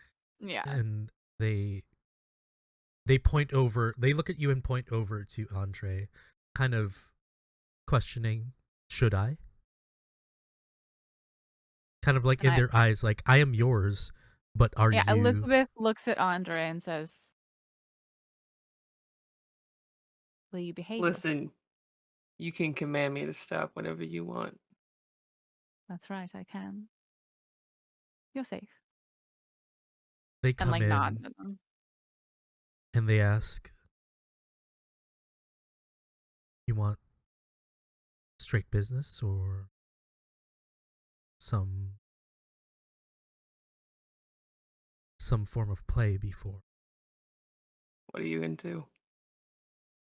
And he kind of they play with your hair. And they lean in and they kiss your neck. And the sweet smell is just intoxicating. You also smell something different. The stickers smell weird. Like vitae, but some form of weird kind of concoction. But you brush it aside. You're hungry. And they go into lick your ear. And they whisper whenever you're ready. All right. And Andre runs his hand down their neck. Mm-hmm. Yeah.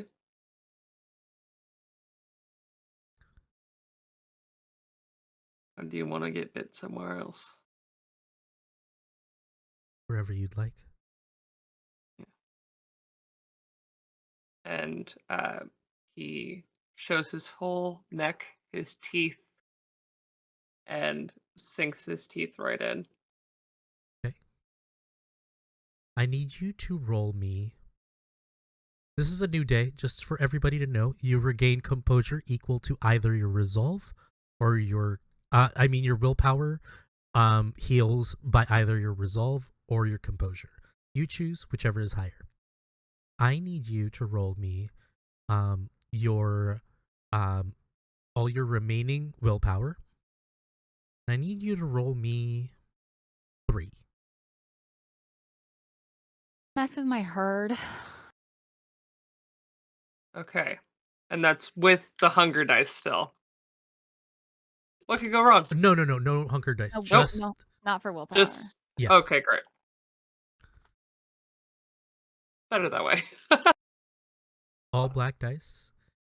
You need 3 successes. I only got 2. Oof. You drink and you feel them enjoy the experience. And you drink and they brush your hair with their fingers. And each strand feels their fingertips. And then you drink. And then you drink and their loving caress becomes a tremble of fear. Elizabeth. Do I see that Andre's going too far? Yes, you do. I need you to roll me like dexterity and or actually like a persuasion or a manipulation. I think I'm just gonna like, because if Elizabeth sees that Andre is going too far, she would like walk to where she can stand in front of them and like grab Andre's hair and like move it so that even if they're not like unhooking from this person's neck, like so that their eyes are looking at Elizabeth. Yeah. And then she would do like an entrancement and be like, stop. Okay. Because that's like she's gonna use her big guns for someone that I am meant to take care of is in danger. So do the contest. What does Andre need to roll?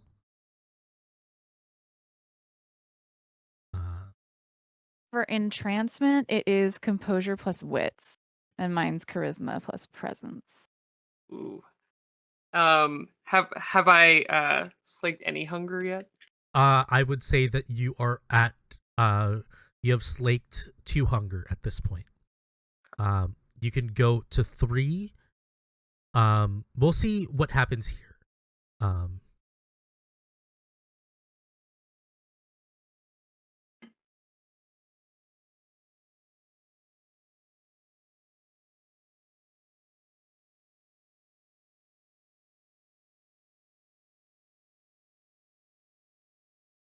4 successes?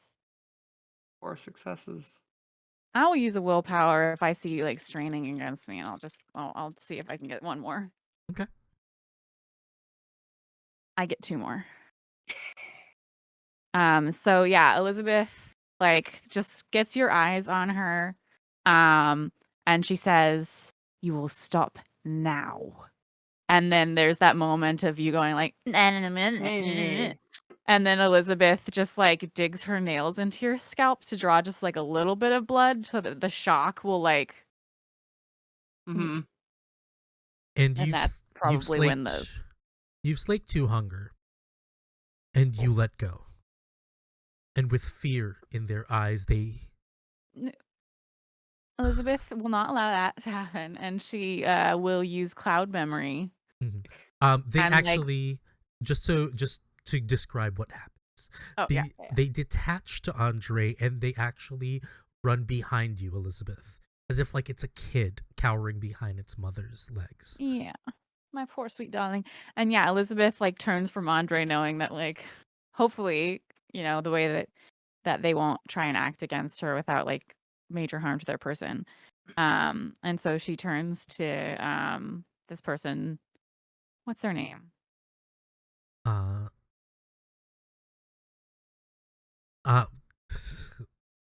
Denny. Denny. And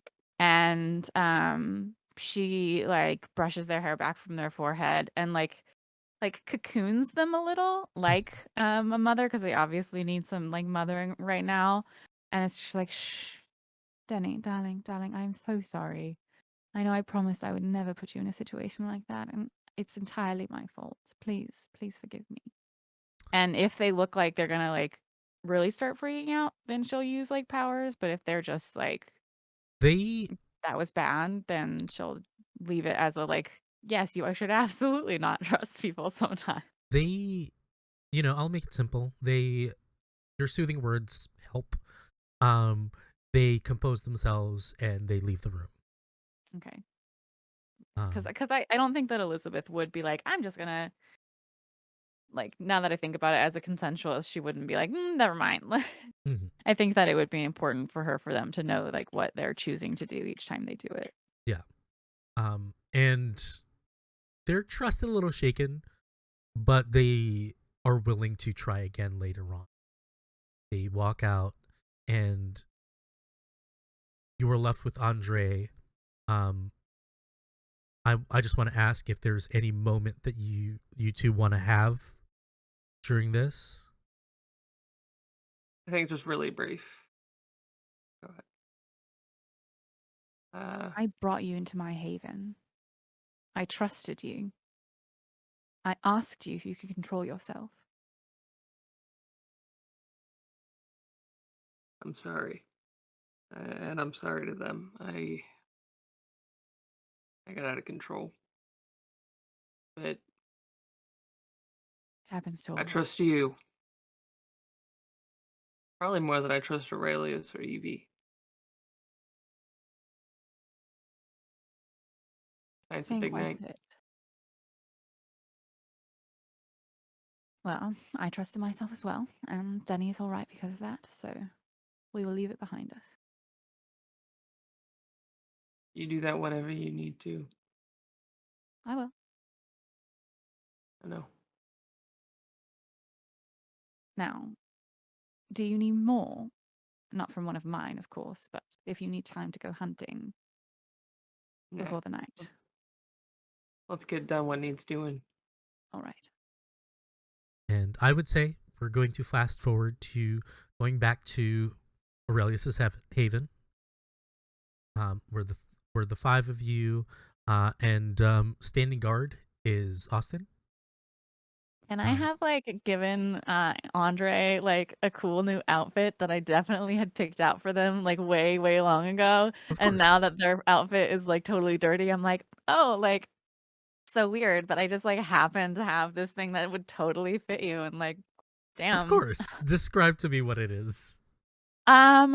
So I feel like it's not like outside of Andre's usual style, but it's like if you take someone who is normally wearing like a bunch of thrifted, like looks fine, but is obviously old clothing, and then you give them like the designer versions of that.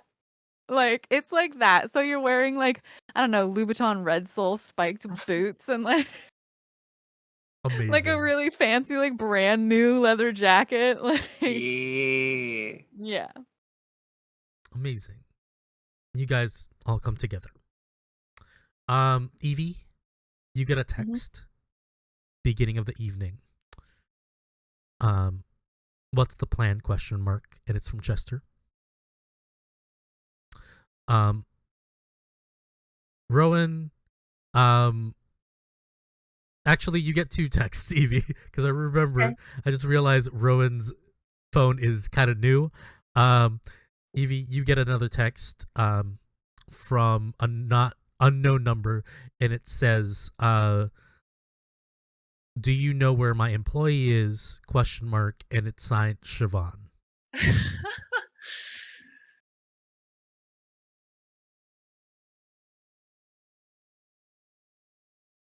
Everyone is there, right? Yeah. Yes. Amy's just gonna hold up the phone and point at it to Rowan, like, what am I telling her? Is today one of the days I was supposed to work? Yeah. Fuck.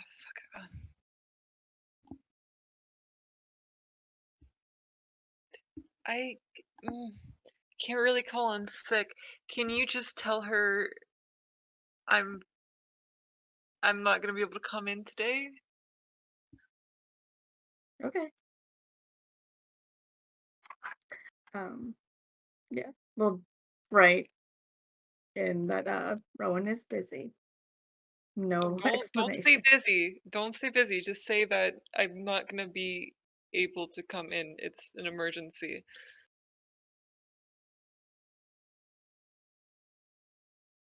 Mm,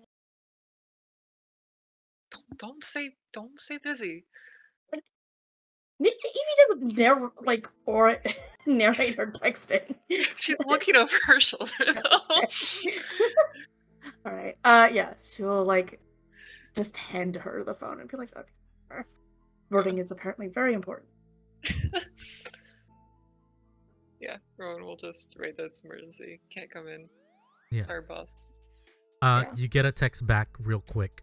Don't bother coming in. Shit hit the fan. Closing shop tonight. They're just gonna text back. Are you safe? As safe as I can be. Stay safe. Save my number. Let me know where you are tomorrow. Rowan's just gonna text back. Okay, I'll text you tomorrow, and then just put a bunch of stupid heart emojis next to it. You don't get a response after that. Yeah. Right. After that's handled, Eva's like, so what am I telling this? The what? The Spire. And this is kind of being addressed to everyone who's there. Like, they want to know. I need to give them an answer. Is everyone here? Or is it just the 3 of us? Yeah, at this point, I'd say everybody is here now. For expediency's sake. Unlike yesterday, Andre just looks to Elizabeth.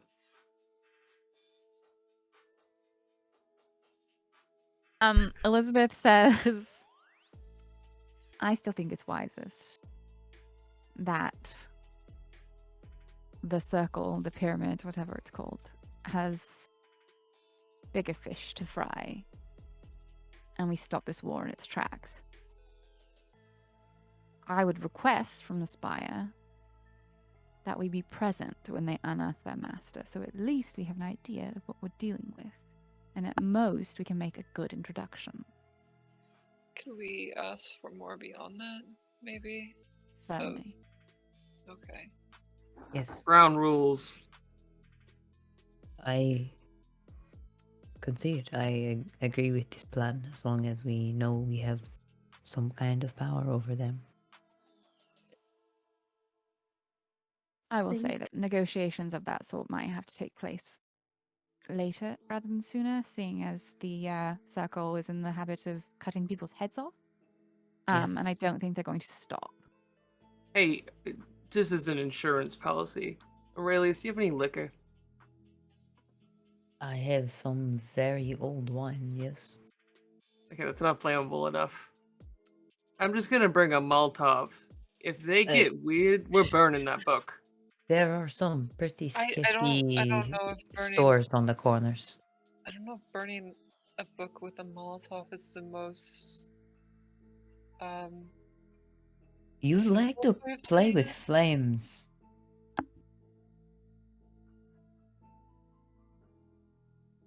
Not all of us are afraid of our own shadow. I have a lighter on me. I think that will, unless the book does not want to be burnt, which in that case I don't know if there's much we could do. I think that will be fine. There are some texts like that. We will. How about we each bring what we consider our best contingency plan? I will perhaps purchase some airplane tickets, just in case. Oh, darling, I've already liquidated almost everything I own. Just in case. Funny, That's mine got smart. liquidated yesterday in the fire. You can get new things. You have a lot less to lose then. Oh, I have Kine who does all that for me. If things go sideways, no offense, Evie, but the spire, they lose first. I have someone I would like to talk to before we bring about this plan, but besides that, I am on board. Who is this person? He is not a kindred, just a friend. Why do you need? Is it a boyfriend or is it someone that you is involved? No, I, I don't have any kind of partner in that sense. He's just someone who is significant to me, not for a romantic reason.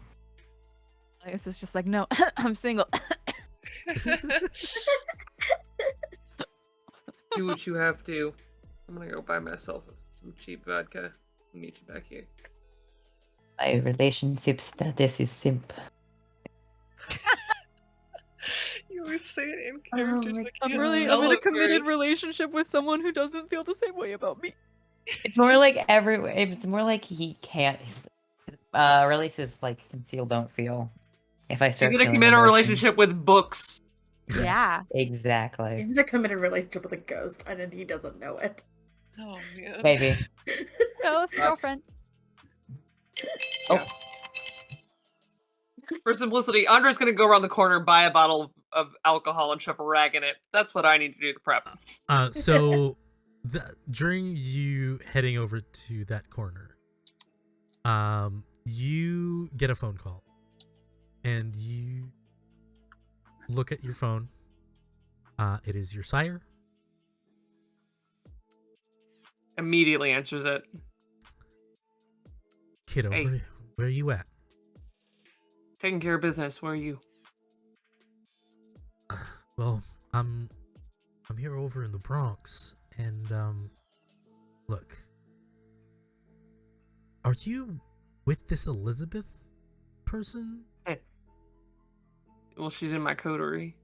Yeah, like, look, if you're with her, look, things with the Camarilla right now, kind of dicey. So, been talking to Sophia and saying to hold off and wait for what you're doing. Look,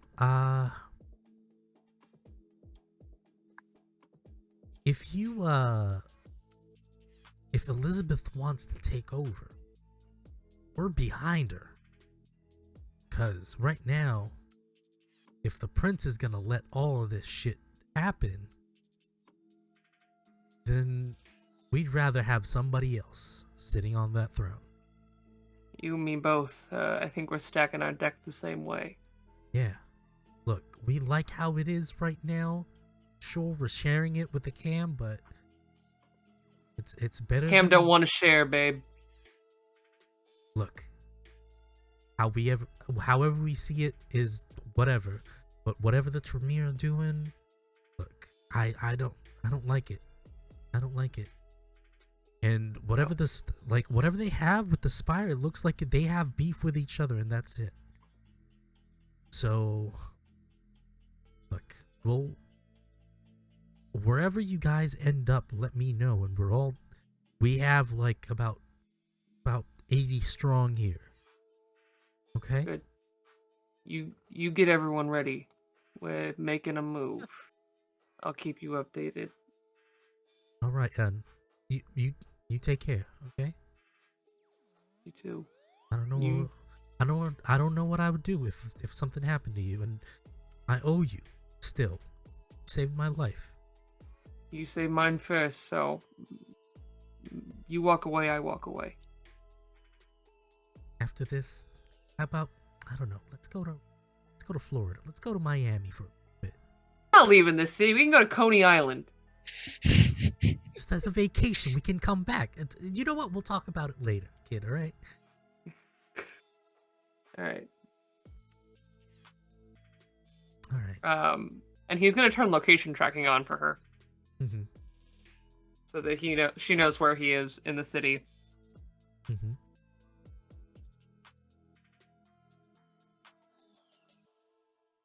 And hopefully everything is okay now, Alex. Oh yes, I'm sorry, my roommate. No, Kevin. it's all right. We were just more concerned about you. Cool. You come back. You have your Molotov. Austin just gives you a pat on the back and is like, "You guys better decide. Whatever you guys want to do, let me know, and I'll see what I can do to bring whatever I can." I think quietly, Andre is also going to pass a note, since she doesn't have a phone, to Elizabeth, just saying like the Bruja and Anarchs are with you. Elizabeth reads it, and there's this like look on her face of like, oh, good. And yeah, and then she does like, she doesn't have glasses like I do, but she does like rub at her temples a little bit, like this is all going so quickly, and dear Lord. Excellent. Evie, you get a phone call.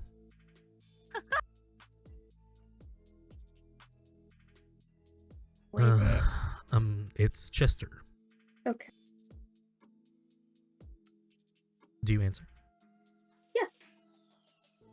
Hey, I don't want to sound pushy here, but we're running out of time. I am aware. I think the biggest hurdle right now is trust. We're really short on it in every Course. direction. Mm-hmm. So, right now, we just want some assurances. And we What need can to know, we do? Please tell Well, us. right now, we're going to shore up political power for Elizabeth. Oh, Whatever in you want on that, you can have.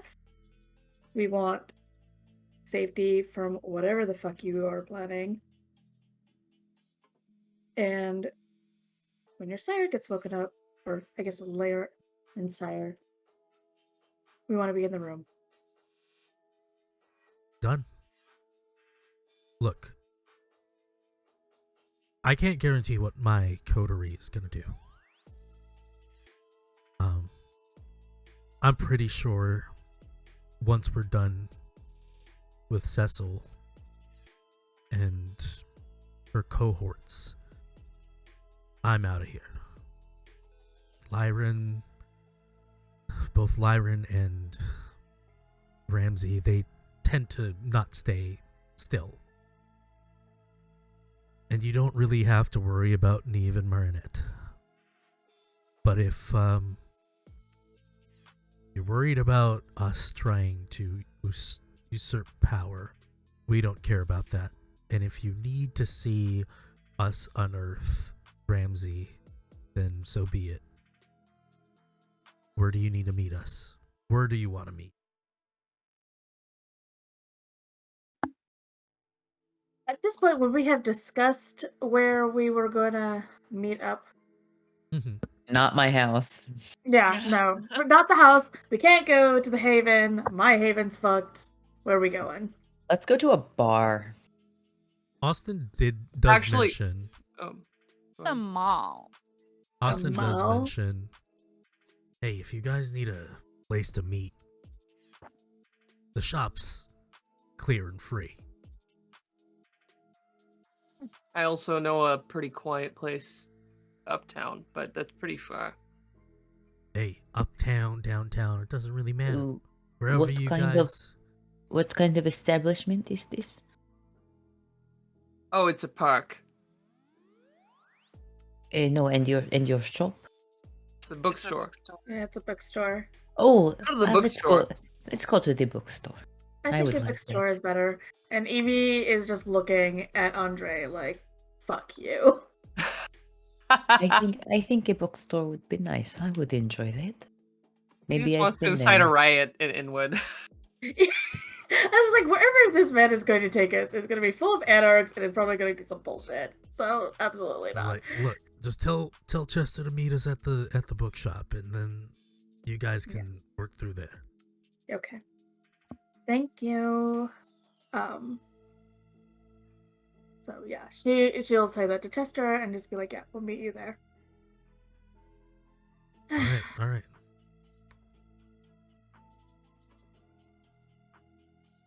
See you in an hour. Sure. No, I really wish this were taking place over a longer period of time, because if I'm going to be whatever I'm going to be, I really need a new wardrobe. And there's just no time for shopping. You're not leaving me any time to meet with my hairdresser? I'll get my makeup done. Evie's gonna walk over and like take Elizabeth's hands. It's like you literally could show up naked, like you just roll out of bed, and it would be fine. Maybe I should. That's kind of a I mean, you're proud quite thing, pretty right? naked. Wow. Is going Maybe to we can grab get- the nearest like small object and hurl it at that man. It Please. was gonna miss, and then you see it curves and hits Andre. Yeah. Listen, there's paintings of her. That's true. I that's true, that's actually, true. well, I have this antique gown. It belonged to a cousin of my sire's. Tell me more. Well, it is in sort of an older French aristocracy style. It has some lace and embroidery and gilding. Reds and golds might suit you. Hmm. You know, as much as I would love to, I do think that sometimes an appearance of modernity does help bringing people into a new era and all that. You I go knock mean- over a Fifth Avenue store before we go. That's a perfect idea. I think actually, one of you has a phone, right? May I? Yes. She like dials some kind of like, I don't know, fancy. What are the fancier department stores? Saks. Yeah. Saks. Different Yeah. one. Saks. She calls it. She asks for like a specific person who's like a manager's manager, Yeah. and like gets them to do the "I'm opening the store late just for you" thing. Yeah. They, And you know what? Just for expediency's sake, they say we got you, and it's a personal stylist, ah, Yeah. and they just like excellent. they're like it'll be ready before it'll be ready before close, and it is fall, so That's nighttime. true. We have more night. Oh my God, bless. night like Thank it is God. pretty early right now. It's around like 7 o'clock right now. God, vampires must love winter in Seattle. It's no wonder Twilight was set around here. Like, it's dark all the time. At one point during the actual day, the UV like was 0. Like- LOL. Amazing. Alright. Anyway, all right, perfect. I am going to stop by somewhere as well on our way Yeah. to the bookstore. So we're gonna move things along. Mhm. Aurelius, before you head to the bookstore, you head over to the church. Mm-hmm. Yes. This is the. Oh God, where would we be? I think it's like the 40th Street congregation. It's a white and brown sort of brick stone building. It's not super fancy. It's not one of like, the big churches in New York City. It's local, and the food pantry does a bunch of donations. Yeah. So people are like coming in and out with brown paper bags as he goes way back. And you know to enter there, and you see a gentleman just telling people where to go, how to pretty much trying to manage the whole place. And they look back, it's like, oh, Aurelius, hey, and he just like, hey, Susie, could you, Mr. Peters needs some help. Yeah, I need to step out for a second. I'll be right back. Aurelius notably doesn't step into the actual church. He's kind of in the outside where they're like the food tables are, and they're setting out bags. Yeah. Father, might I have a word? Yes, of course. And he puts his hand on your shoulder, and he guides you over to kind of around the corner. There were a few steps down, and he guides you around the corner, and his demeanor changes a little bit into a more relaxed. He takes out a pack of cigarettes. He takes out one, and he starts to light it. It's like, wasn't expecting you today. No, I know it's been a while. And I hate to interrupt. No, it's fine. If you're here, something must be wrong. Yes. You have certainly been a comfort in some difficult times. I had a question for you. Yes, of course. Perhaps it is your status or your commitment. I feel like you might have an answer for me. If you felt you had a responsibility to your flock, that you knew something was coming that could harm them, but to tell them you might cross some kind of line with a higher power you had established, would you do it? Well, if you consider yourself a shepherd, then yes. Your flock trusts you, believes in you. I would not say that so much, but yes. Do you think you could do me a favor? Kid, child, please. Matthias, I think a lot of people are going to be in danger in this city. He I'm narrows not sure his gaze at you, leans in intently. If you've seen some of the fires recently, maybe rumors of more protests or riots, it is a dangerous time. I've noticed, yeah. I have a confession to make. Now's as any good as ever. Aurelius bows his head, and that lightning-shaped scar on his face sort of shines in the light coming out of the stained glass windows. That's the one nice part about this church. And he says, I know I am responsible for the loss of many lives, that my soul is blackened with soot. It is fallen to a place it can never be redeemed from.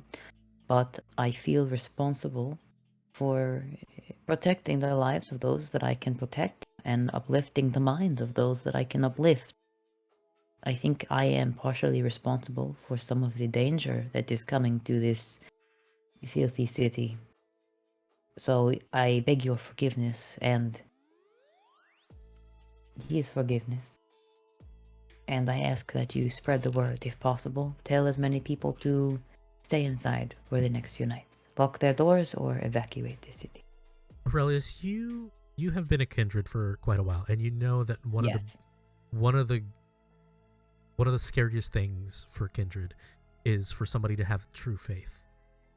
And Matthias Blackwell does not have true faith. And he's only in this position for only one reason. And you know this reason to be that he loves his city. He loves his community. He tells you, the man upstairs, whatever. It doesn't matter. We make our own faith. And you're making these people's faith. You say that there is danger. Should be. Keep them away from that. Make some calls. Thank you for the warning. Child. Thank you, Father. Be careful. Whatever it is, I don't need to know. Yes, it would be more dangerous for you to know. Still, you have lightened my heart in some ways. Of course. Well, please come by, help out. That's all I ask, and I will do this favor for you. I will do my best. Yes. All right. He taps your cheek like kind of like an Italian like uncle, and he takes out his phone and he dials. It's like, all right, I'm gonna my friends at the precinct, see if we can get it sorted out. All right. Sure. Yes. Yeah, If are you hungry? You wanna grab something to eat? Always, but I'm all right. All right, kid. Yeah, I'm gonna make these phone calls now. And you see him kind of like turn his back to you, and he like starts talking over the phone. Yeah. And he steps away and kind of chuckles to himself at this very young man compared to him calling him kid, and then he goes to rejoin the coterie. And with all the coterie, you guys are by the bookstore. You hear a roaring engine outside, and you hear a bunch of like doors slamming. And walking down the stairs into this kind of storeroom is the Spire. You see Lyran is now cleaned up in a different attire, in a Letterman jacket, in kind of like an Oxford shirt. And you see Chester is in a new kind of like suit, 3-piece suit. You see Neve is in this kind of bohemian kind of attire, and Marionette is very bundled up and quite conservative in their attire. And you hear Lion say, "So, are we doing this or what? Because time's a ticking. Siobhan fucked off already. If Siobhan fucks off, Victor, I heard, is Dunzo's. Shit's going down." Yes, well, Victor made some very questionable decisions, and Victor paid for the consequences of those questionable decisions.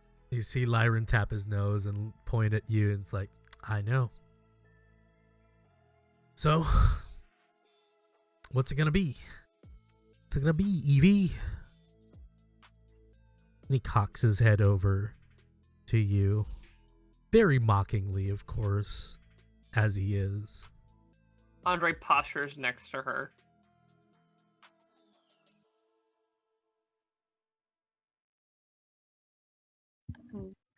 He's going to look at Elizabeth like, don't be giving it to them. Like, haven't we already negotiated this? You're the one that controls this one. He's got the book now. Oh, right.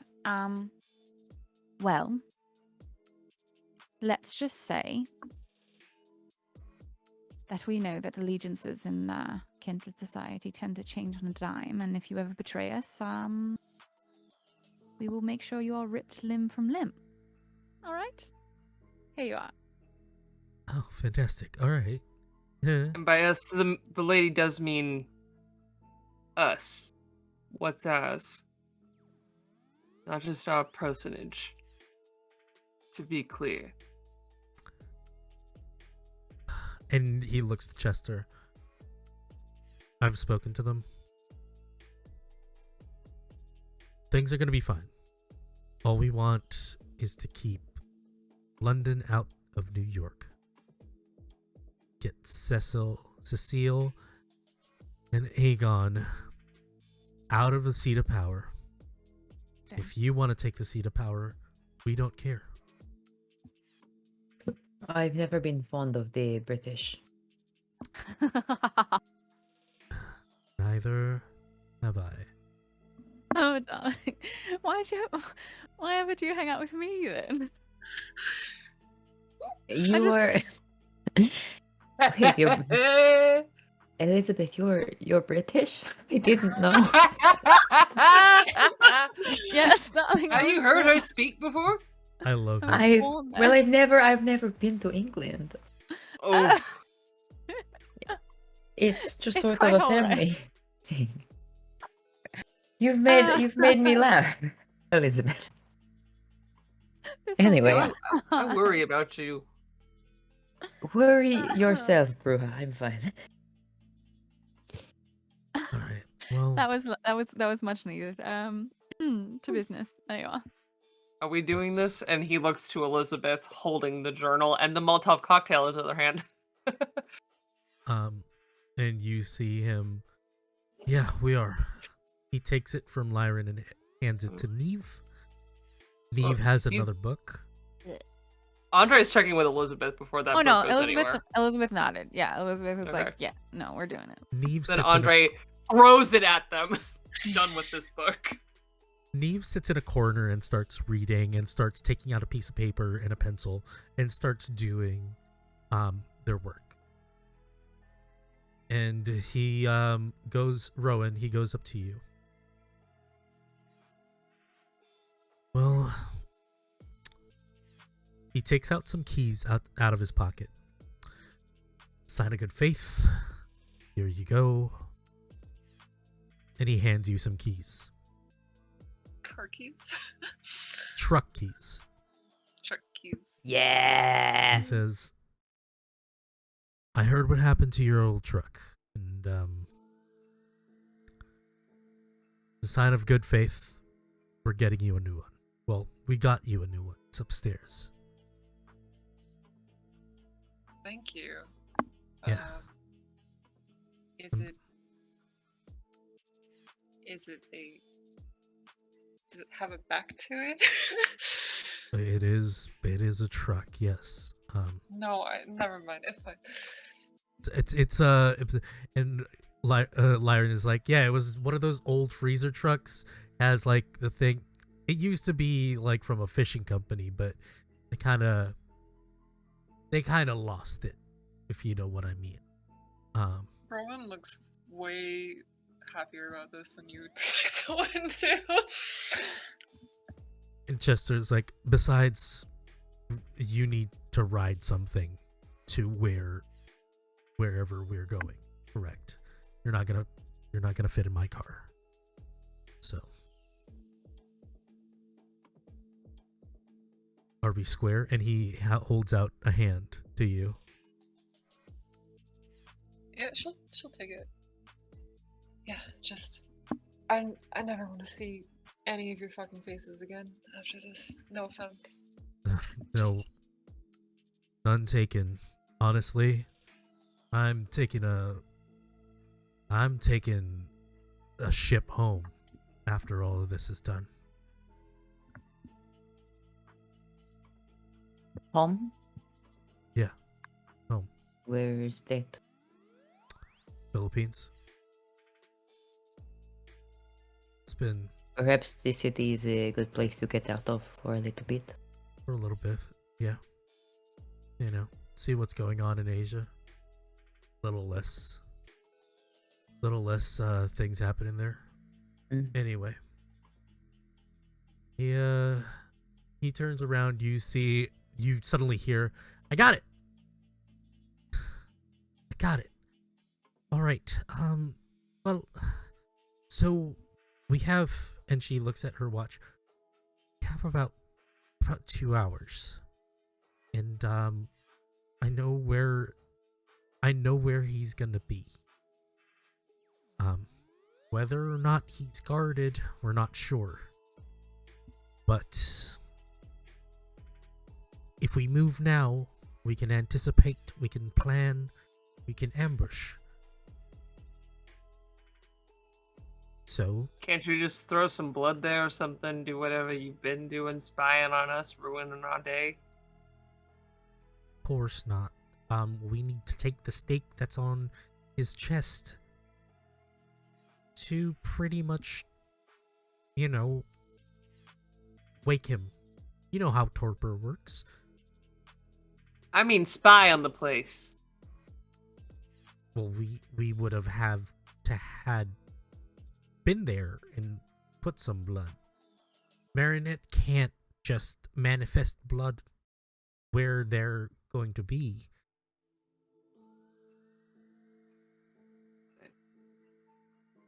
What are we waiting for? Let's go.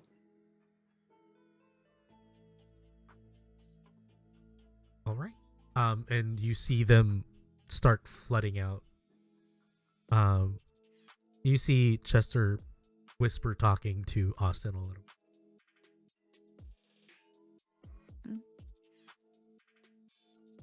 Yeah. Can I eavesdrop? Wits and awareness. Mm.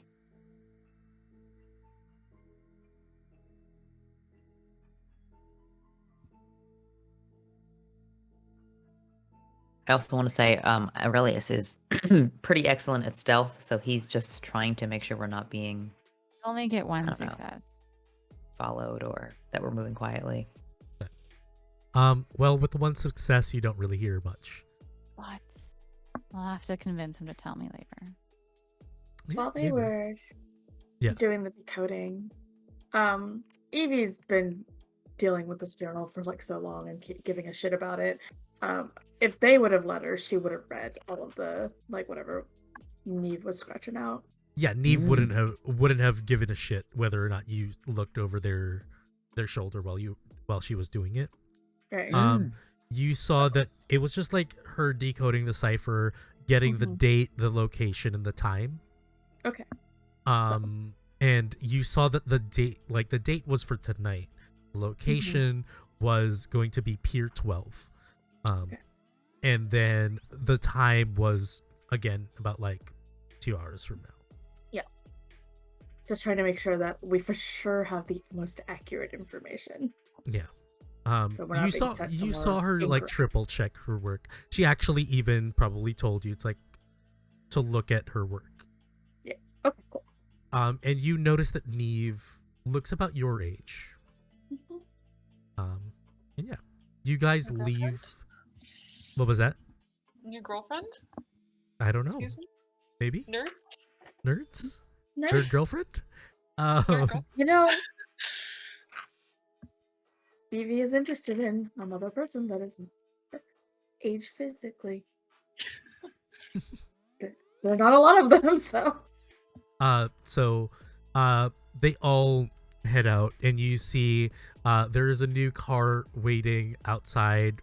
There's also a new truck, and again, this is a freezer truck. And there's like a tuna and some Chinese writing on the side. Smells a little bit of fish still. But yeah, when you open the back, it's completely empty, but it is extremely cold.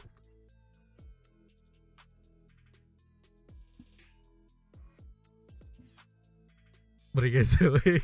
just making sure everything's fine. So you see that like Chester just says, just keep at us, and we'll convene over there. They get into their car and they drive off. I assume you follow. Yes. Yeah. Do we have to get into that truck? You can sit in the front if you want. Should one of us travel with them? I think I'm gonna smell like that for the rest of the day. If you ride in the front and roll down the window, it'll be less bad. Why do I travel with you? Ugh. Like she Oh, does that well. thing where she's just like,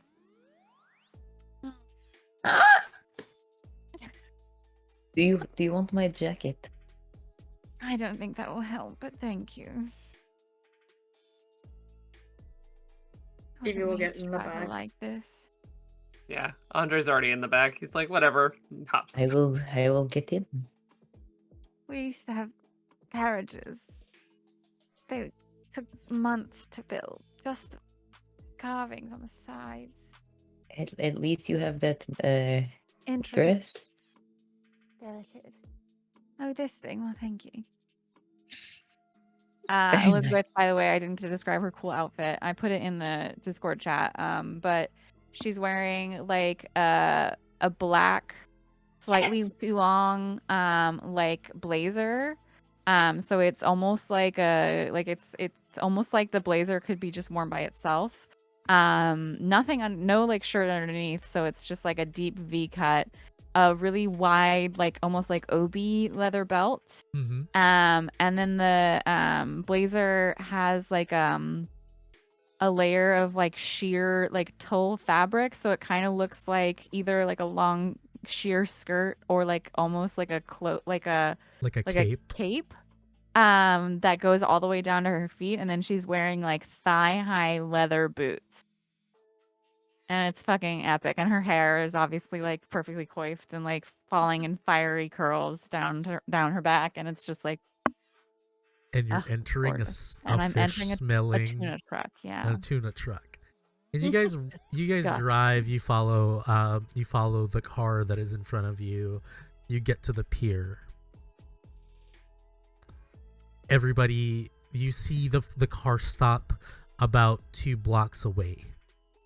And for expediency's sake, because this isn't that big of a an encounter, you see that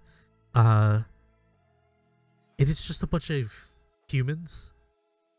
It's a bunch of kind traveling with box, and with 4 kindred, against a bunch of these kind. They swiftly deal with it. They call you over, and they open the box. And within the box, you see a handsome man, angular features, tan skin,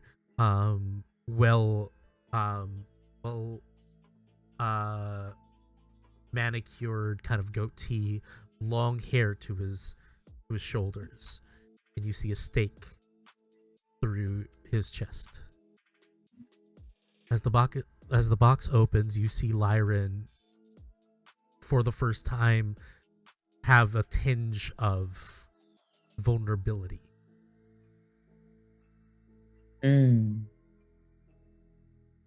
Chester says, "Do you want to do the honors?" Yes. Perhaps you should. Whom? We have no trust issues here. You've led us to what we want, but you seem to have trust issues yourselves. So whoever wants to, please. Now, some can be a little tetchy when they wake up, so maybe we can use a. I mean, we have a bunch of dead and dying kind around. I think it'll be fine. But like Elizabeth wants to literally like cast entrancement as she's pulling the stake out. Sure. Andre nearby is also going to start using Daunt and just try and make himself seem bigger and more powerful, and is holding a lighter in one hand and a Molotov cocktail in the other in case this goes sideways. Yeah, I'll also activate Fortitude. Okay. Yeah, I think that like we'll drag a warm body or 2 over so that there's something to feed on. But yeah, literally like the whole plan was to be like kind of like, is this guy a powerful duder? Let's make sure that he has a good first impression and maybe listens to us sometimes. So yeah, she wants to have like cast entrancement as soon as like his eyes open, I guess. Okay. So you take out the stake. Mm-hmm. His eyes open. Mm-hmm. So you cast it. Mm-hmm. What are you telling them to do? Entrancement is just he's in love with me. Okay. I install in them a rap fascination or infatuation akin to falling head over heels in love or meeting one's lifelong idol. I got They do their best to 3. remain in my good graces. I got 3 successes. Charisma. I will.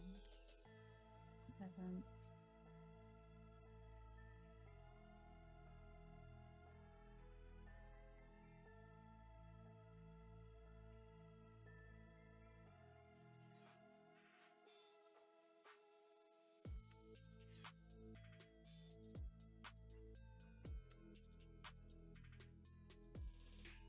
I'm re-rolling with some willpower because I only got 3. Okay. Okay, we're good. I have 4. They seem So, yeah. They seem composed. They look at you and they look past you.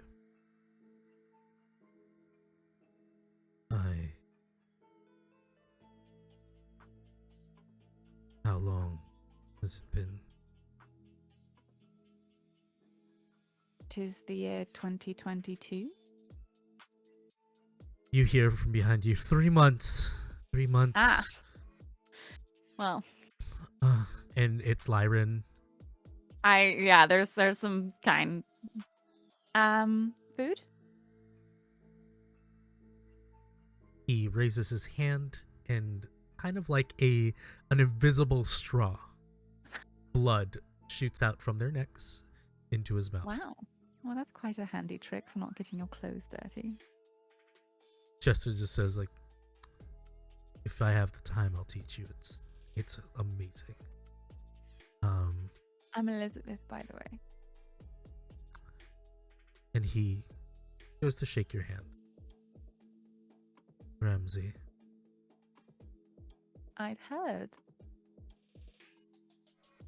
Welcome back to the land of the almost living.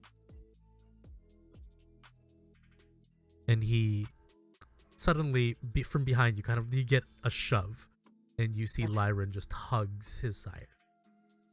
Emotions. I don't know what has been going for the last 3 months, but I assume if you are working with my child and the rest of my coterie, the things are quite dire. Right. Actually, do you know the pyramid? Of course.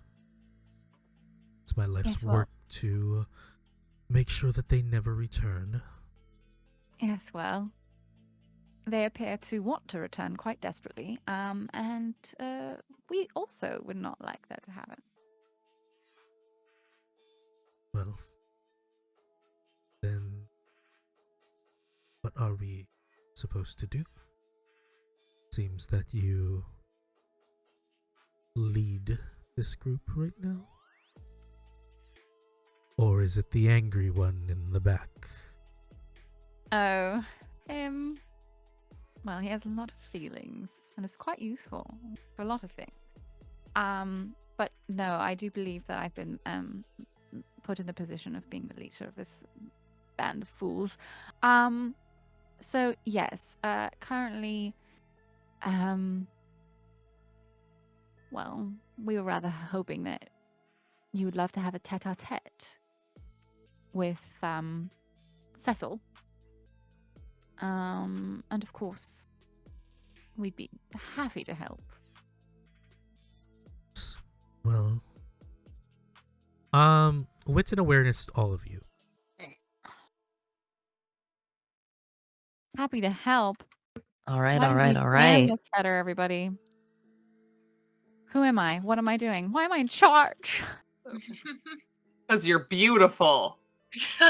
I got 3 successes. Listen, we're dumb. We're smart, but we're so dumb. Yeah, listen. Yeah. Dum, dum, dum. Unwise. Oof. I'm very aware. 1 success. One success. Use a willpower. Aurelius. 4 successes. Okay, 3. Damn. Rowan. 2. Aurelius, while Elizabeth and Ramsey are having this chat, you notice on top of these containers, these shipping containers, footsteps running. He crouches down a little bit and then just sort of runs and leaps up towards the shipping containers, thinking that that will alert people. Oh God.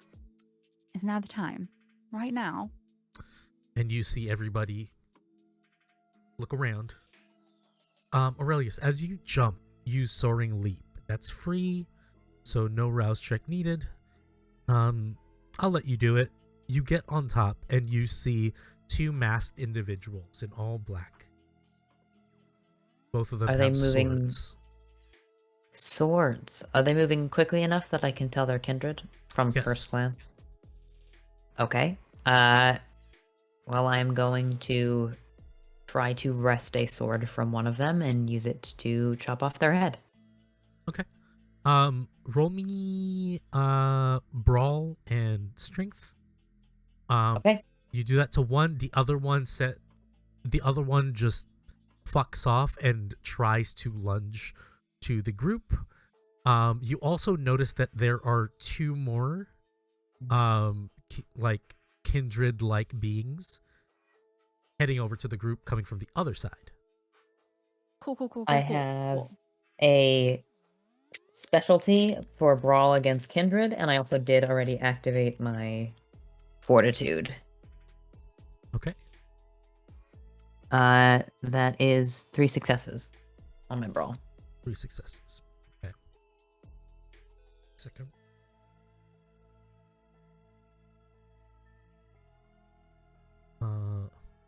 Is that?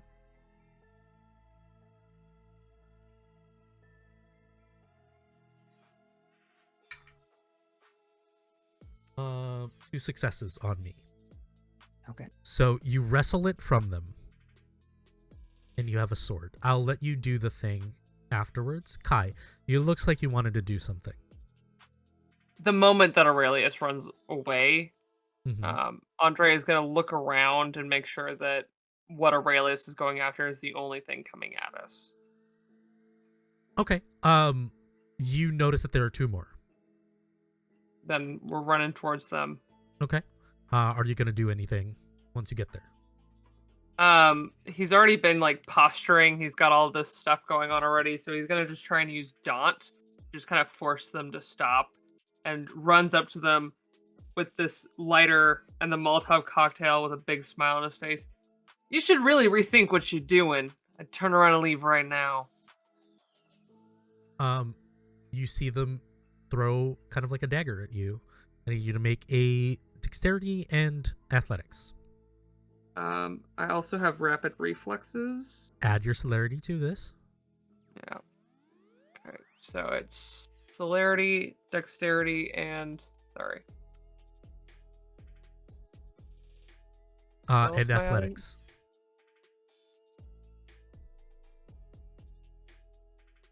If I fail this, guys, just send me back to wherever vampires come from.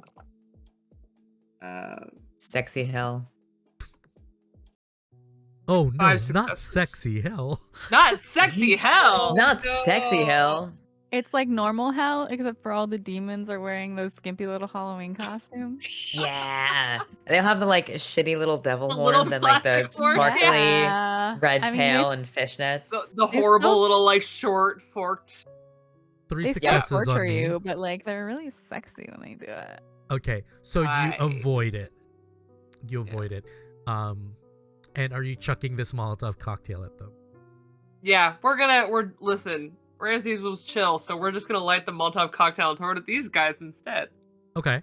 Roll me. Larceny? No, it's not larceny.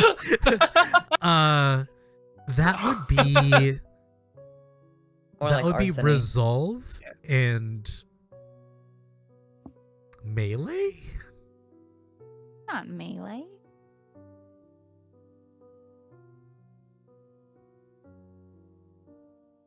Okay, we're doing Yeah, resolve and melee.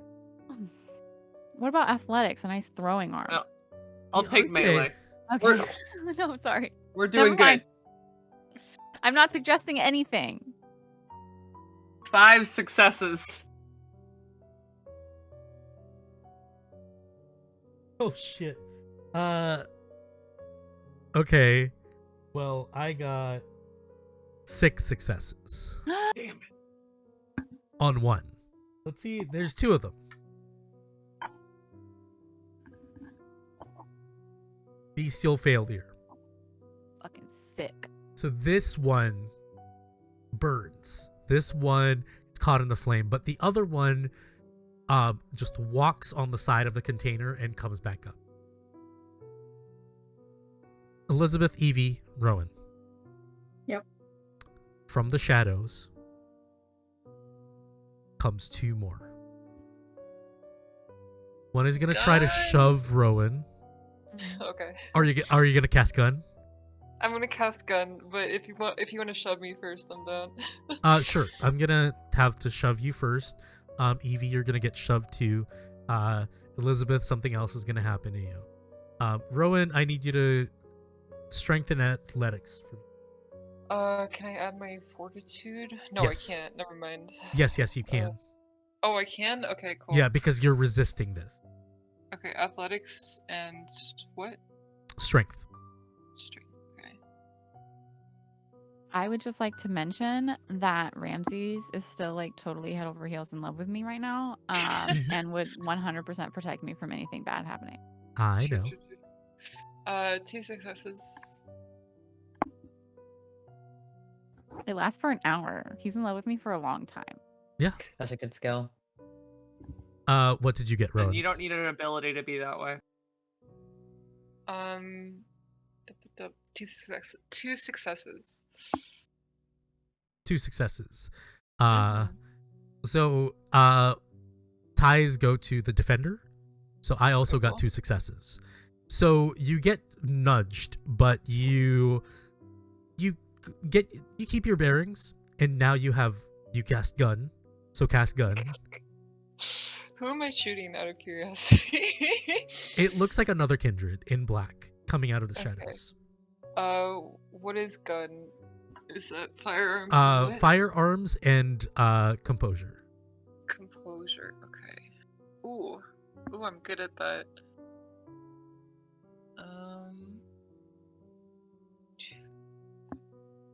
3 successes. 3 successes. Mhm.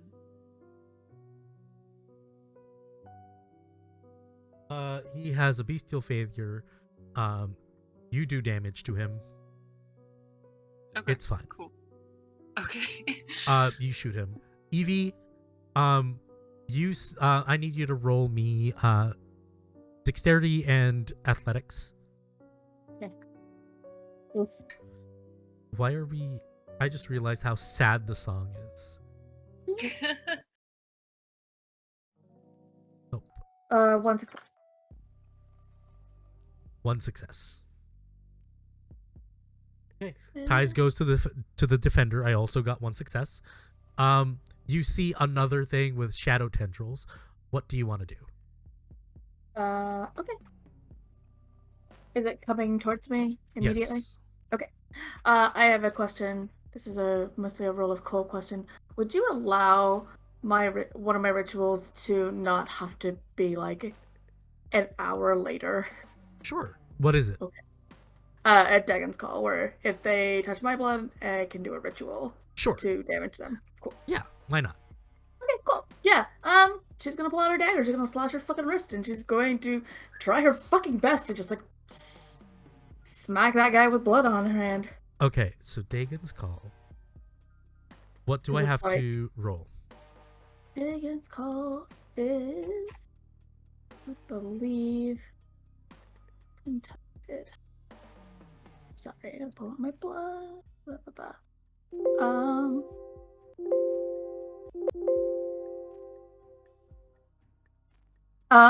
It is Stamina Resolve. Stamina Resolve? Yes. Versus my Resolve Blood Sorcery. It's not that. I rolled 3 successes. 3 successes.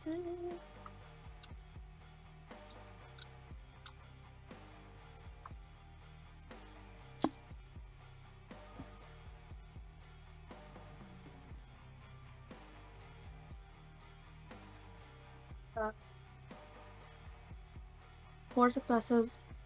Messy critical, I believe. Ooh, okay.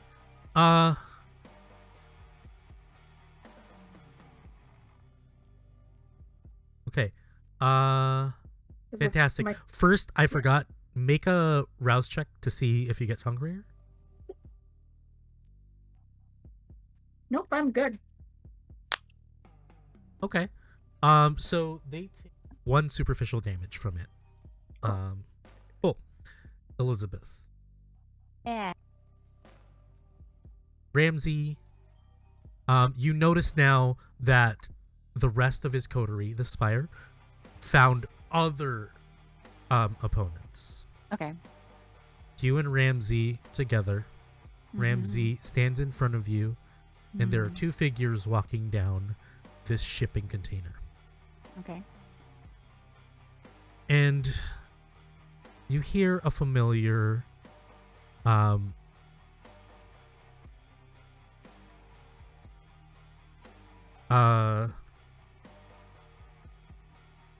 and you hear a familiar voice. It is Cecile with Aegon. Cecil.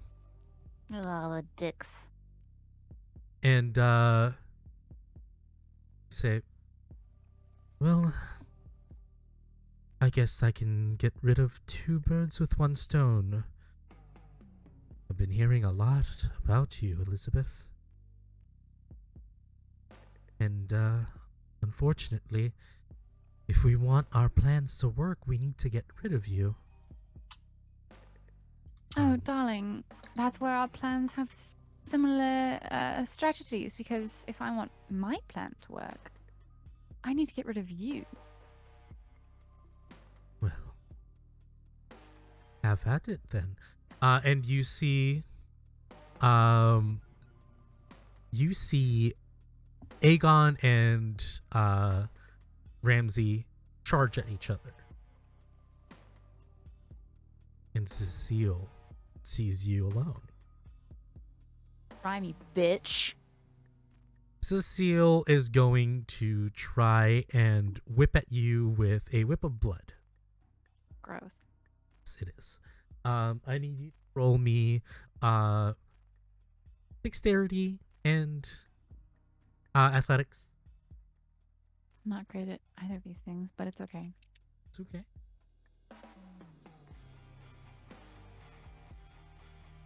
I get 1 success.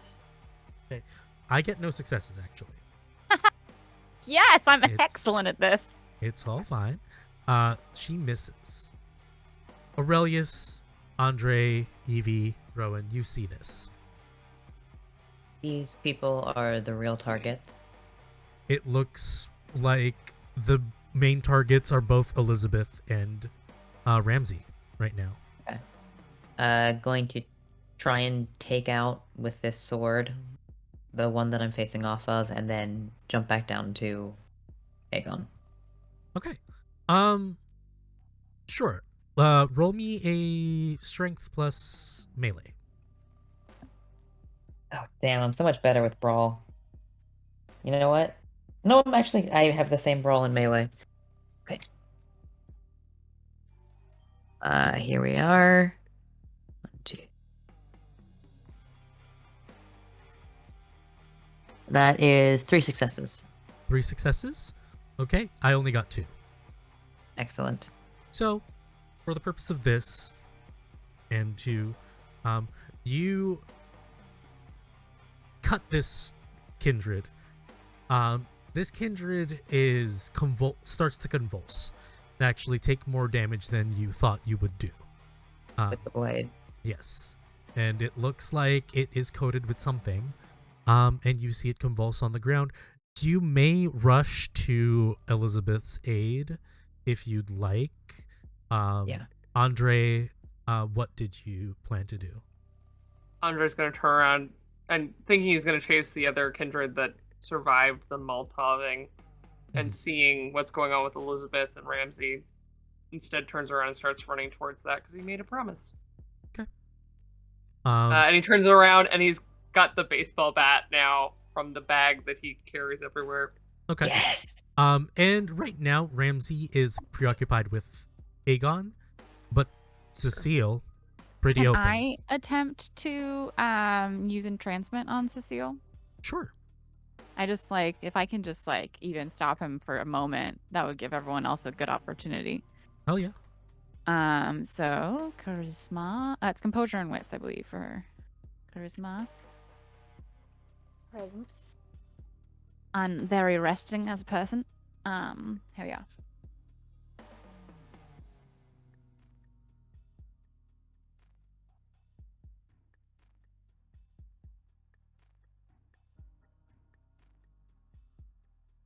I only got 3 successes. She only got 2, so. Fuck yeah, that was all I needed. Okay. So she stops, and she seems perplexed by you. Andre, you see her stop in her tracks. Rowan, you see this too. The shadow, these shadow kind of things dissipate, and see that there are more priority targets, and they leave you be. It's time to hit Aegon with a baseball bat. Okay. I know that we've had our differences, but surely we can talk just for a moment. Maybe. Andre, roll me the attack. So, melee and strength. I'm definitely doing the enemies to lovers. I respect you, your planning, your stuff. I'm just doing that talk while this is going on. Yeah. I'm There's a going to use monologue the willpower to. Oh nope, those are all. Wait, no, those are the wrong dice. Rolled my blood dice by accident. I'm going to re-roll. I'm going to spend a willpower to re-roll 2 of them. And they were both successes on the re-roll. That's 3 successes. Fantastic.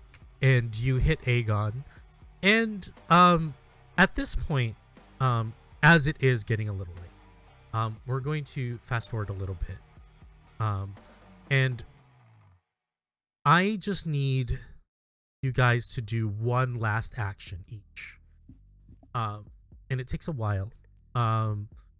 Basically, what has been happening is the Spire has been taking care of the goons, and Aegon has taken an upper hand on Ramsey. So it's Aegon, Cecile against the 5 of you.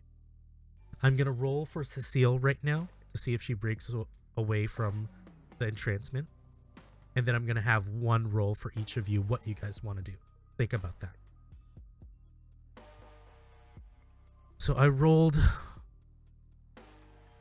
7 successes on Cecile's breaking of the mesmerization. I'm sorry. How is Cecile breaking it? Because they failed in the entrancement, so it lasts unless. This is more of more of a homebrew thing. Okay. Yeah. That's fine. So we're going to break it a little bit. It's fine. So what are you guys doing? Last cool thing. magic. Let me do my cool magic shit. It's fine. And hey, I let you do it. And lastly, so I'm going to go around the table, ask what everybody else is doing. Hi. Andre's honestly going to stay on Aegon. He's got some anger to get out in this situation, and he's just going to keep wailing on Aegon, try and keep him from doing too much harm to their temporary allies. Okay. He is going to retaliate to you. So make your roll. Strength and melee.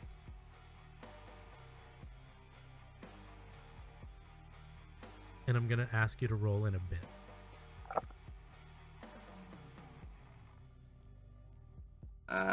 That is 3 successes. 3 successes. You do some damage to him, but he retaliates. I need you to roll me stamina and resolve, please.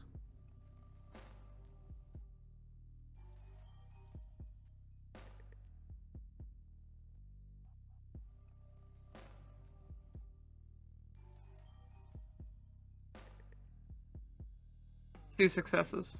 2 successes. You take 1 point of aggravated damage as you throw up Vitae. Aurelius, what are you doing? Since Elizabeth bought a moment on Cecil, distracting them, Aurelius is going to sort of leap down and try and slam their head, like neck and head, into the ground. Okay. Yeah, go ahead. Okay. Would that Melee be and brawl. brawl? Brawl and strength. Brawl and strength against Kindred. Mhm. Okay.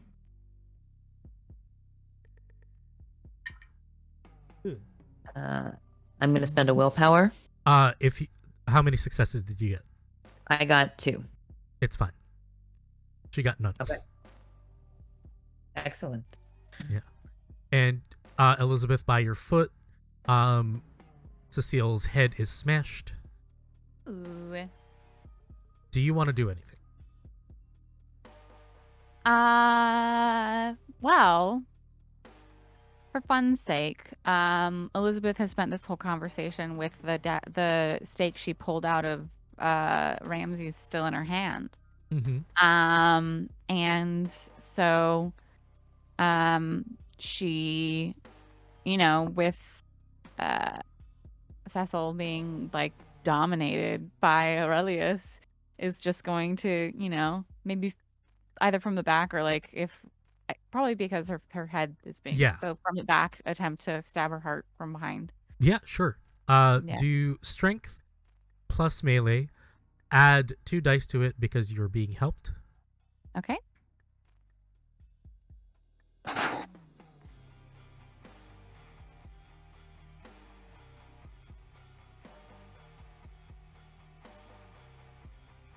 Ooh, 3 successes. 3 successes. That's really good for me. Okay, I will come back to you. Okay. Rowan, what are you doing? How is Aegon looking right now? Aegon is still looking fine. Ramsay is not. Not sure what I can actually do to help Ramsay. I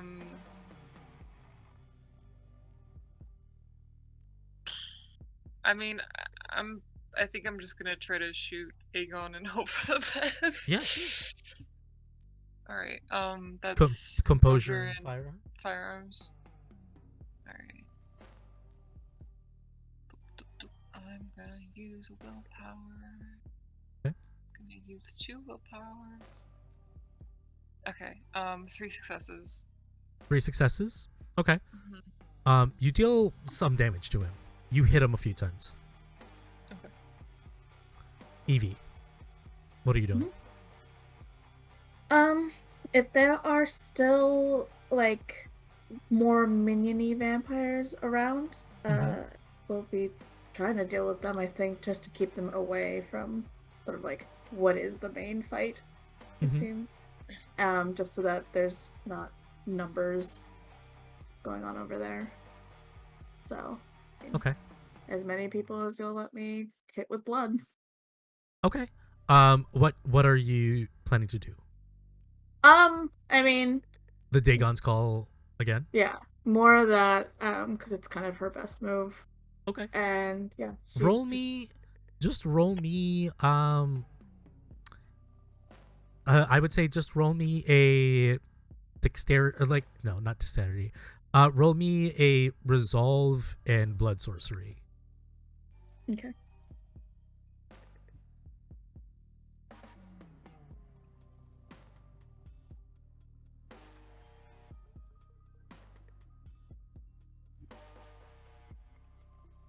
Three successes. 3 successes. You hit 3 of them. Okay. Which honestly, there's only like probably 3 of them at this point. Okay. Aegon has taken hits.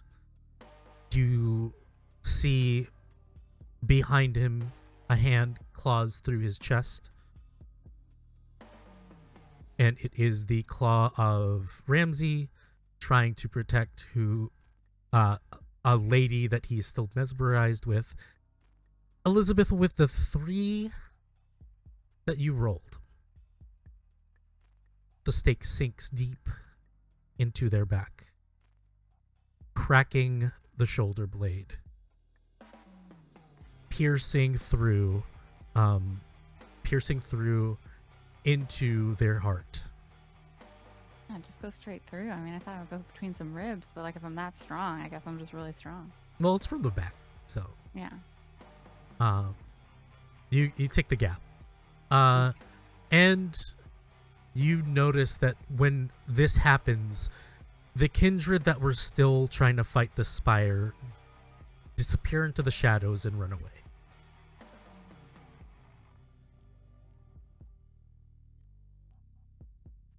You see that Aegon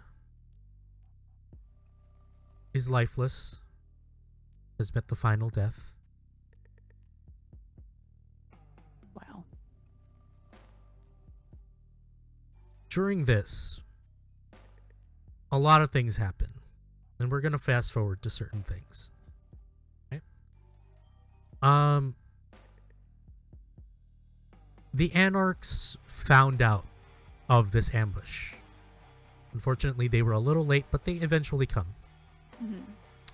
I'm gonna have there is gonna be a question here. They come to you and say, "So what's the plan?" Sophia's like, "What are we doing?" Well, I suppose in the same situation that we dethroned the, what was it, Harpy? A prince who does not see such things happening under his nose is no prince at all. We can take the bitch if you want.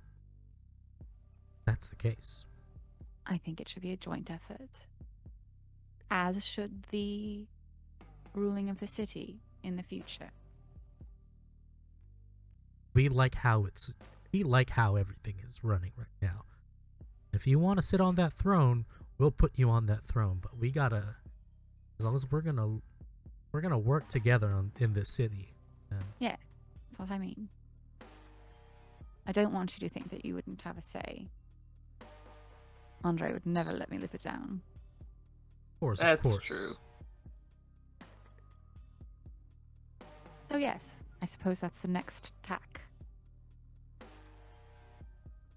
They say, "Let's go." But before you leave, the 5 members of the Spire,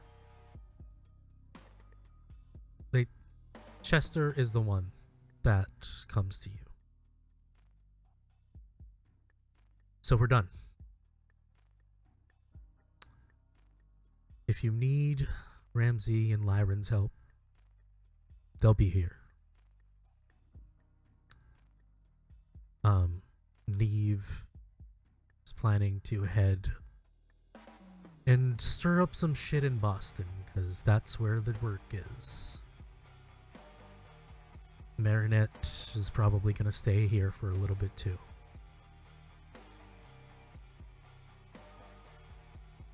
Evie.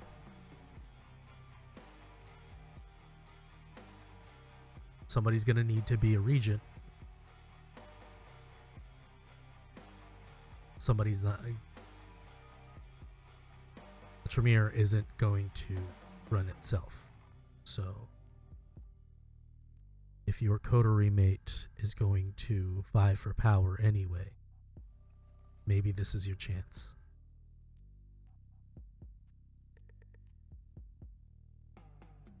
This is Chester speaking? Mm-hmm. And she knows him as the old sheriff. Yes. Okay. Okay.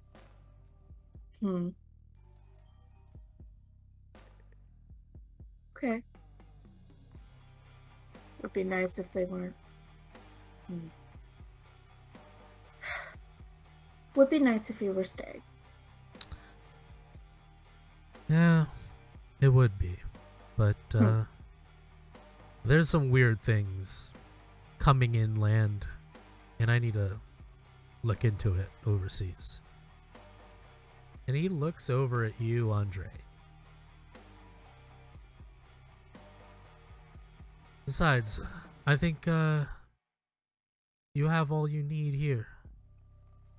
You got somebody who can be a prince, someone who's loyal, looks at Aurelius, and someone who is hard-headed enough to do the dirty work of a sheriff, if they choose. Oh shit. Yeah.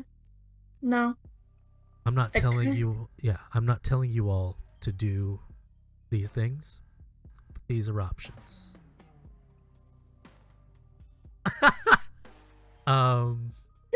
Yes. Yes. Yeah. Well, guess we'll save you, Evie. Yeah. Don't change your number. All right.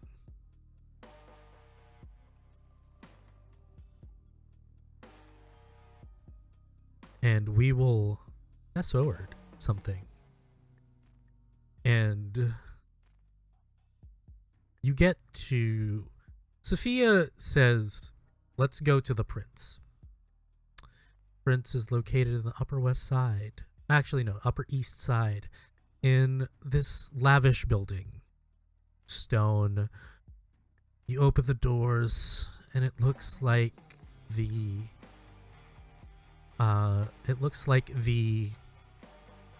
guards and security were all dispersed. And at the throne, in the main office, you see lying there an already dead prince. With a sword sticking out of their chest, their head on their desk.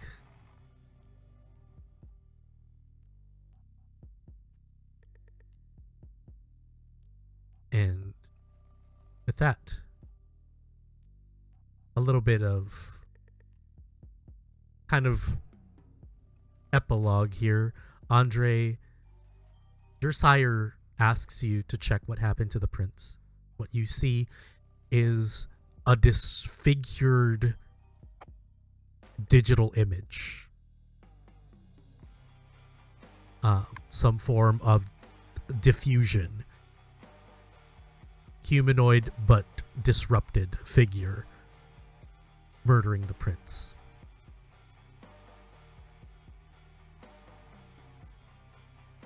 Weird. I think it's something that tickles him a little. She tells you... Something. Yeah. Just something that lives in his two worlds of violence and uprising and digital. She tells you, it looks like a La Sombra. And, we know only a few of them here. And your buddy Zex, definitely one of them.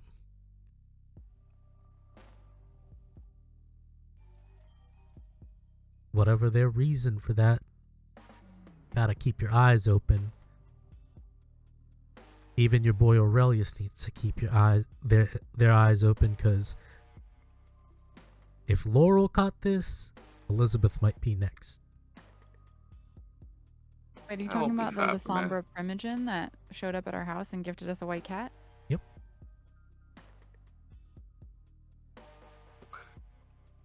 I'm going to go around the table and ask, what do you guys do?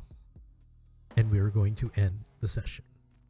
Not necessarily about the dead prince. It is assumed, Elizabeth, you have taken power. Cool. But what is your epilogue for Andre Kai? I think Andre starts to step into the man that he's been avoiding being for his entire unlife, and starts to, I think he wouldn't say it that he's doing it out loud, but starts to try and be the voice of the anarchs that are feeling underrepresented in the way the world has been. Okay. And maybe that's involving being the sheriff, but if you call him that, he might lose his mind on you. Definitely your sire pokes fun at this term. But yeah. Cool. Aurelius, what is your epilogue? Aurelius introduces Elizabeth to his sire more closely, and I think becomes a little bit more into dignitas, so make sure that the new ceremonies and the new rule has some level of decorum to it and tradition as well. Are you taking the role of harpy? Maybe. If that's what a harpy would do, then I think so, yes. I think it would. Okay. Yeah. Anything else? And then he requests a week off to go back to France and does a bunch of research on historical, very powerful French queens.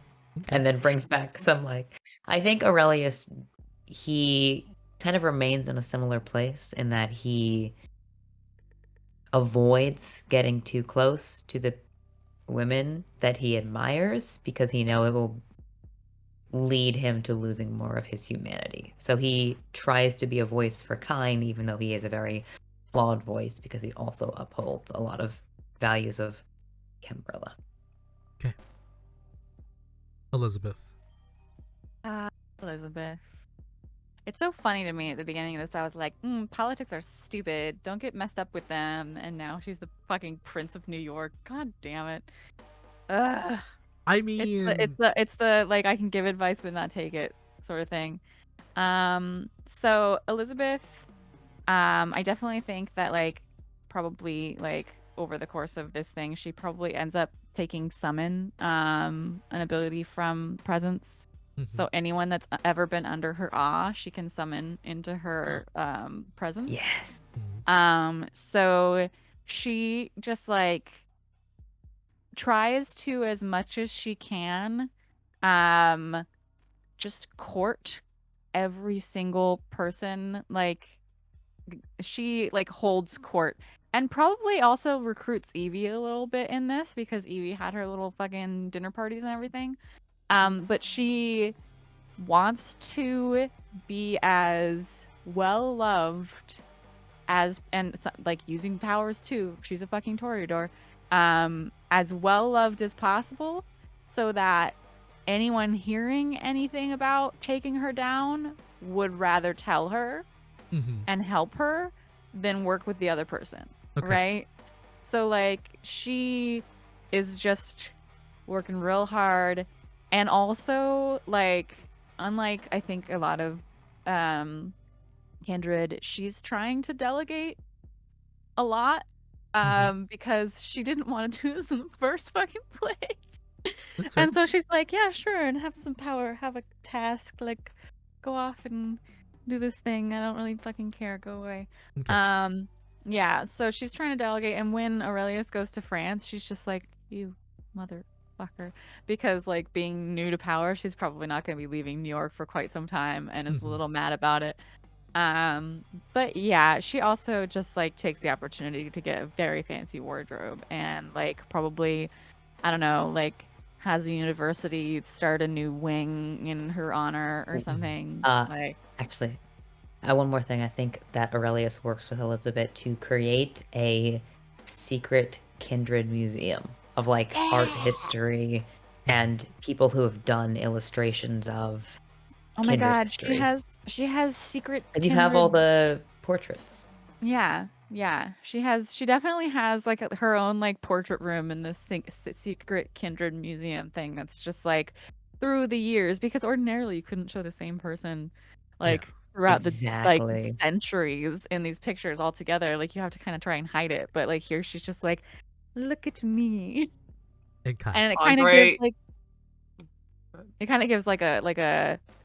like a backbone to like, oh, she has always been like such, even though it was like she was Yeah. painted as queens when she was just like a fucking peasant. So like it looks cooler than it necessarily is, but it's still very cool.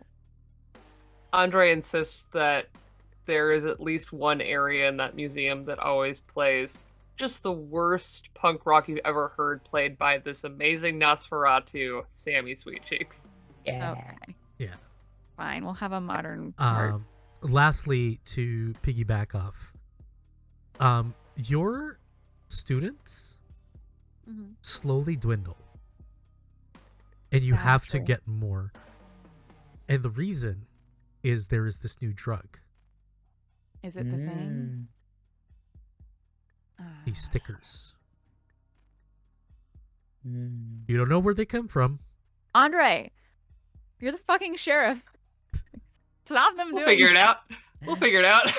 For next time. But yeah, these stickers, you're not sure where they come from, but they've become a problem. Now, Rowan, what is your epilogue? Rowan is not going to be involved with politics. That's fair. Rowan is going to keep doing the bartender job for a little bit. If it seems Siobhan's getting into sketchy shit, maybe reel back on that a lot.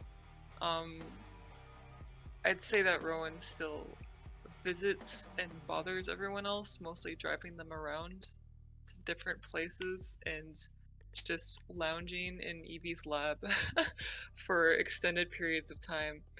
So she's kind of just like that one person that is around all the leaders of the city, has no no influence to it whatsoever. Okay. So you stay in the city? I do stay in the city. I think she starts to branch out and see different parts of it a bit more, but she does stay within New York. Okay. And do you fix up your truck again, or you buy a new bike? I got a freezer now. Yeah, you got a freezer now. I already had my bike, right? My bike is fine. Yeah, your bike was impounded, and like you got it again. So yeah. Okay, yeah. Definitely freezer bike combo. Amazing. Evie. Couple of things. She will probably try to take over the Tremere specifically, and probably recruit whoever she can. Specifically, probably try to get the new sheriff as a sort of show of power and as he can actually do this. She's gonna go on a little crusade if possible, and every Tremere that was at the house the night it blew up, she's gonna find every single fucking one of them and have them semi-publicly executed at like a supper club event. Okay.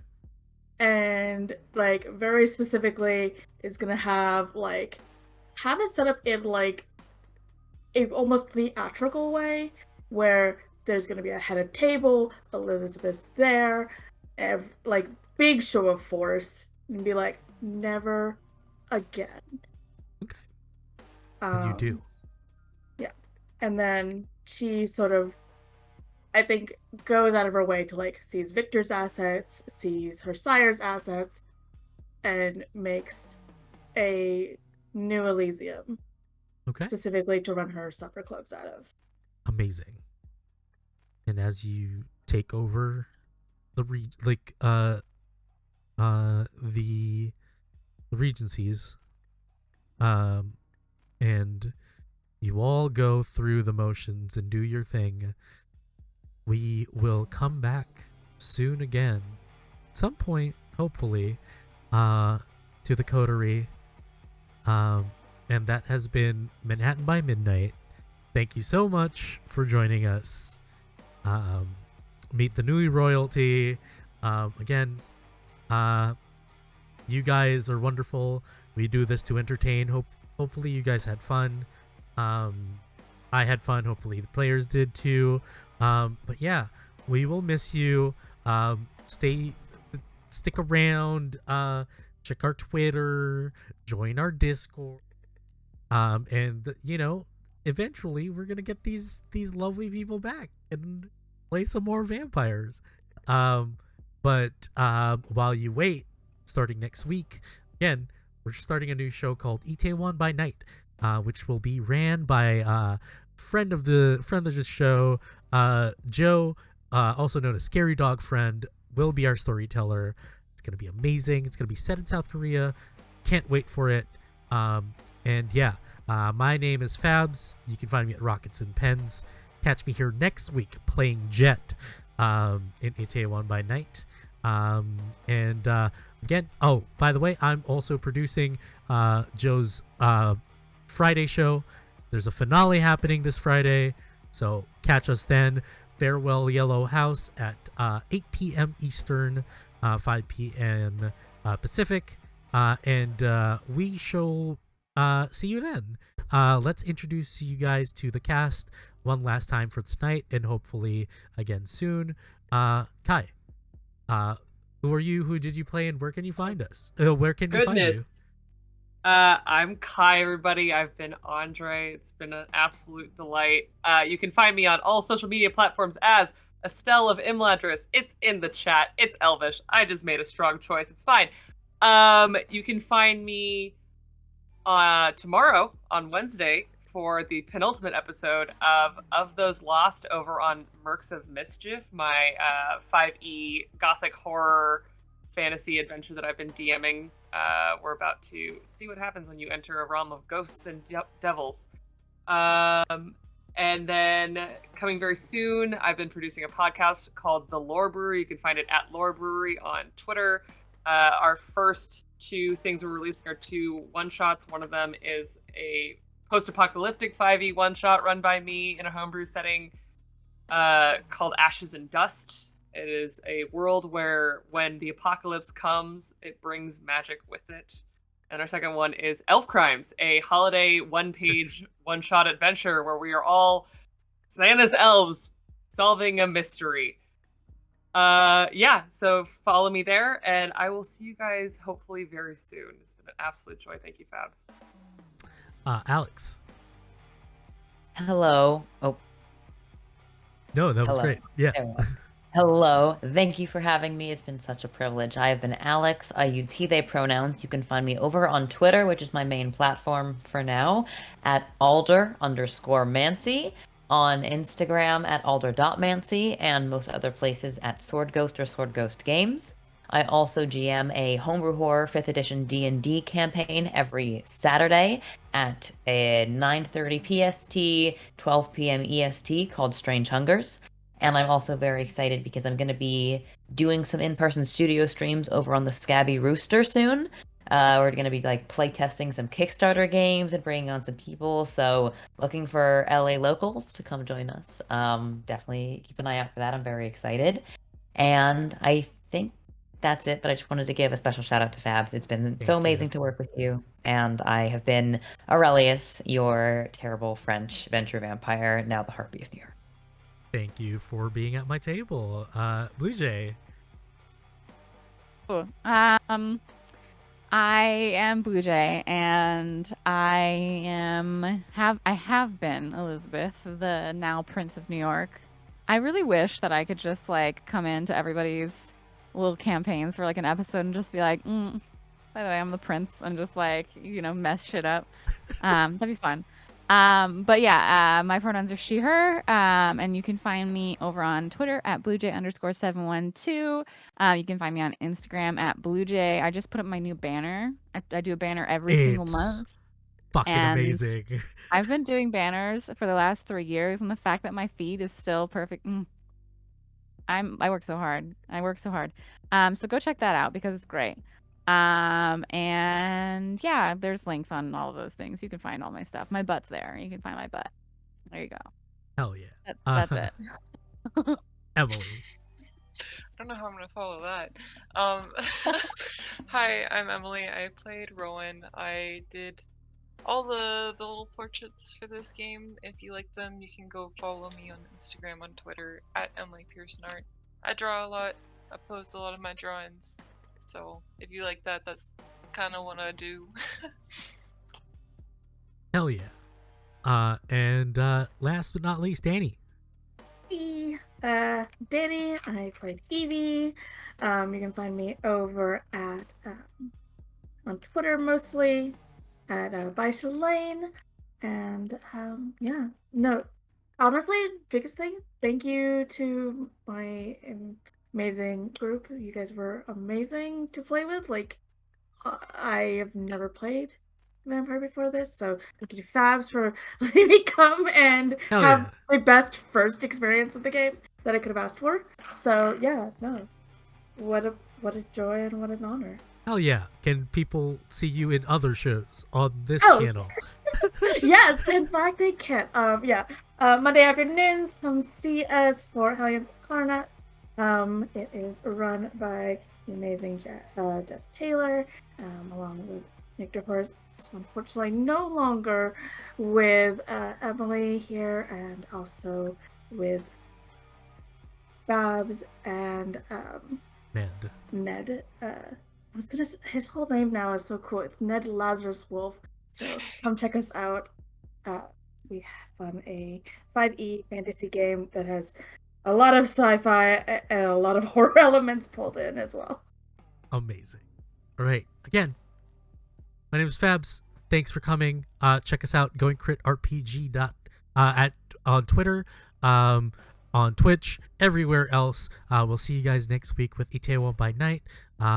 Proceeds of that show, if you donate, will be sent over to victims of this last week's tragedy over in South Korea.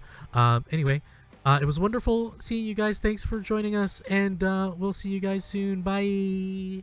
Bye. Good night.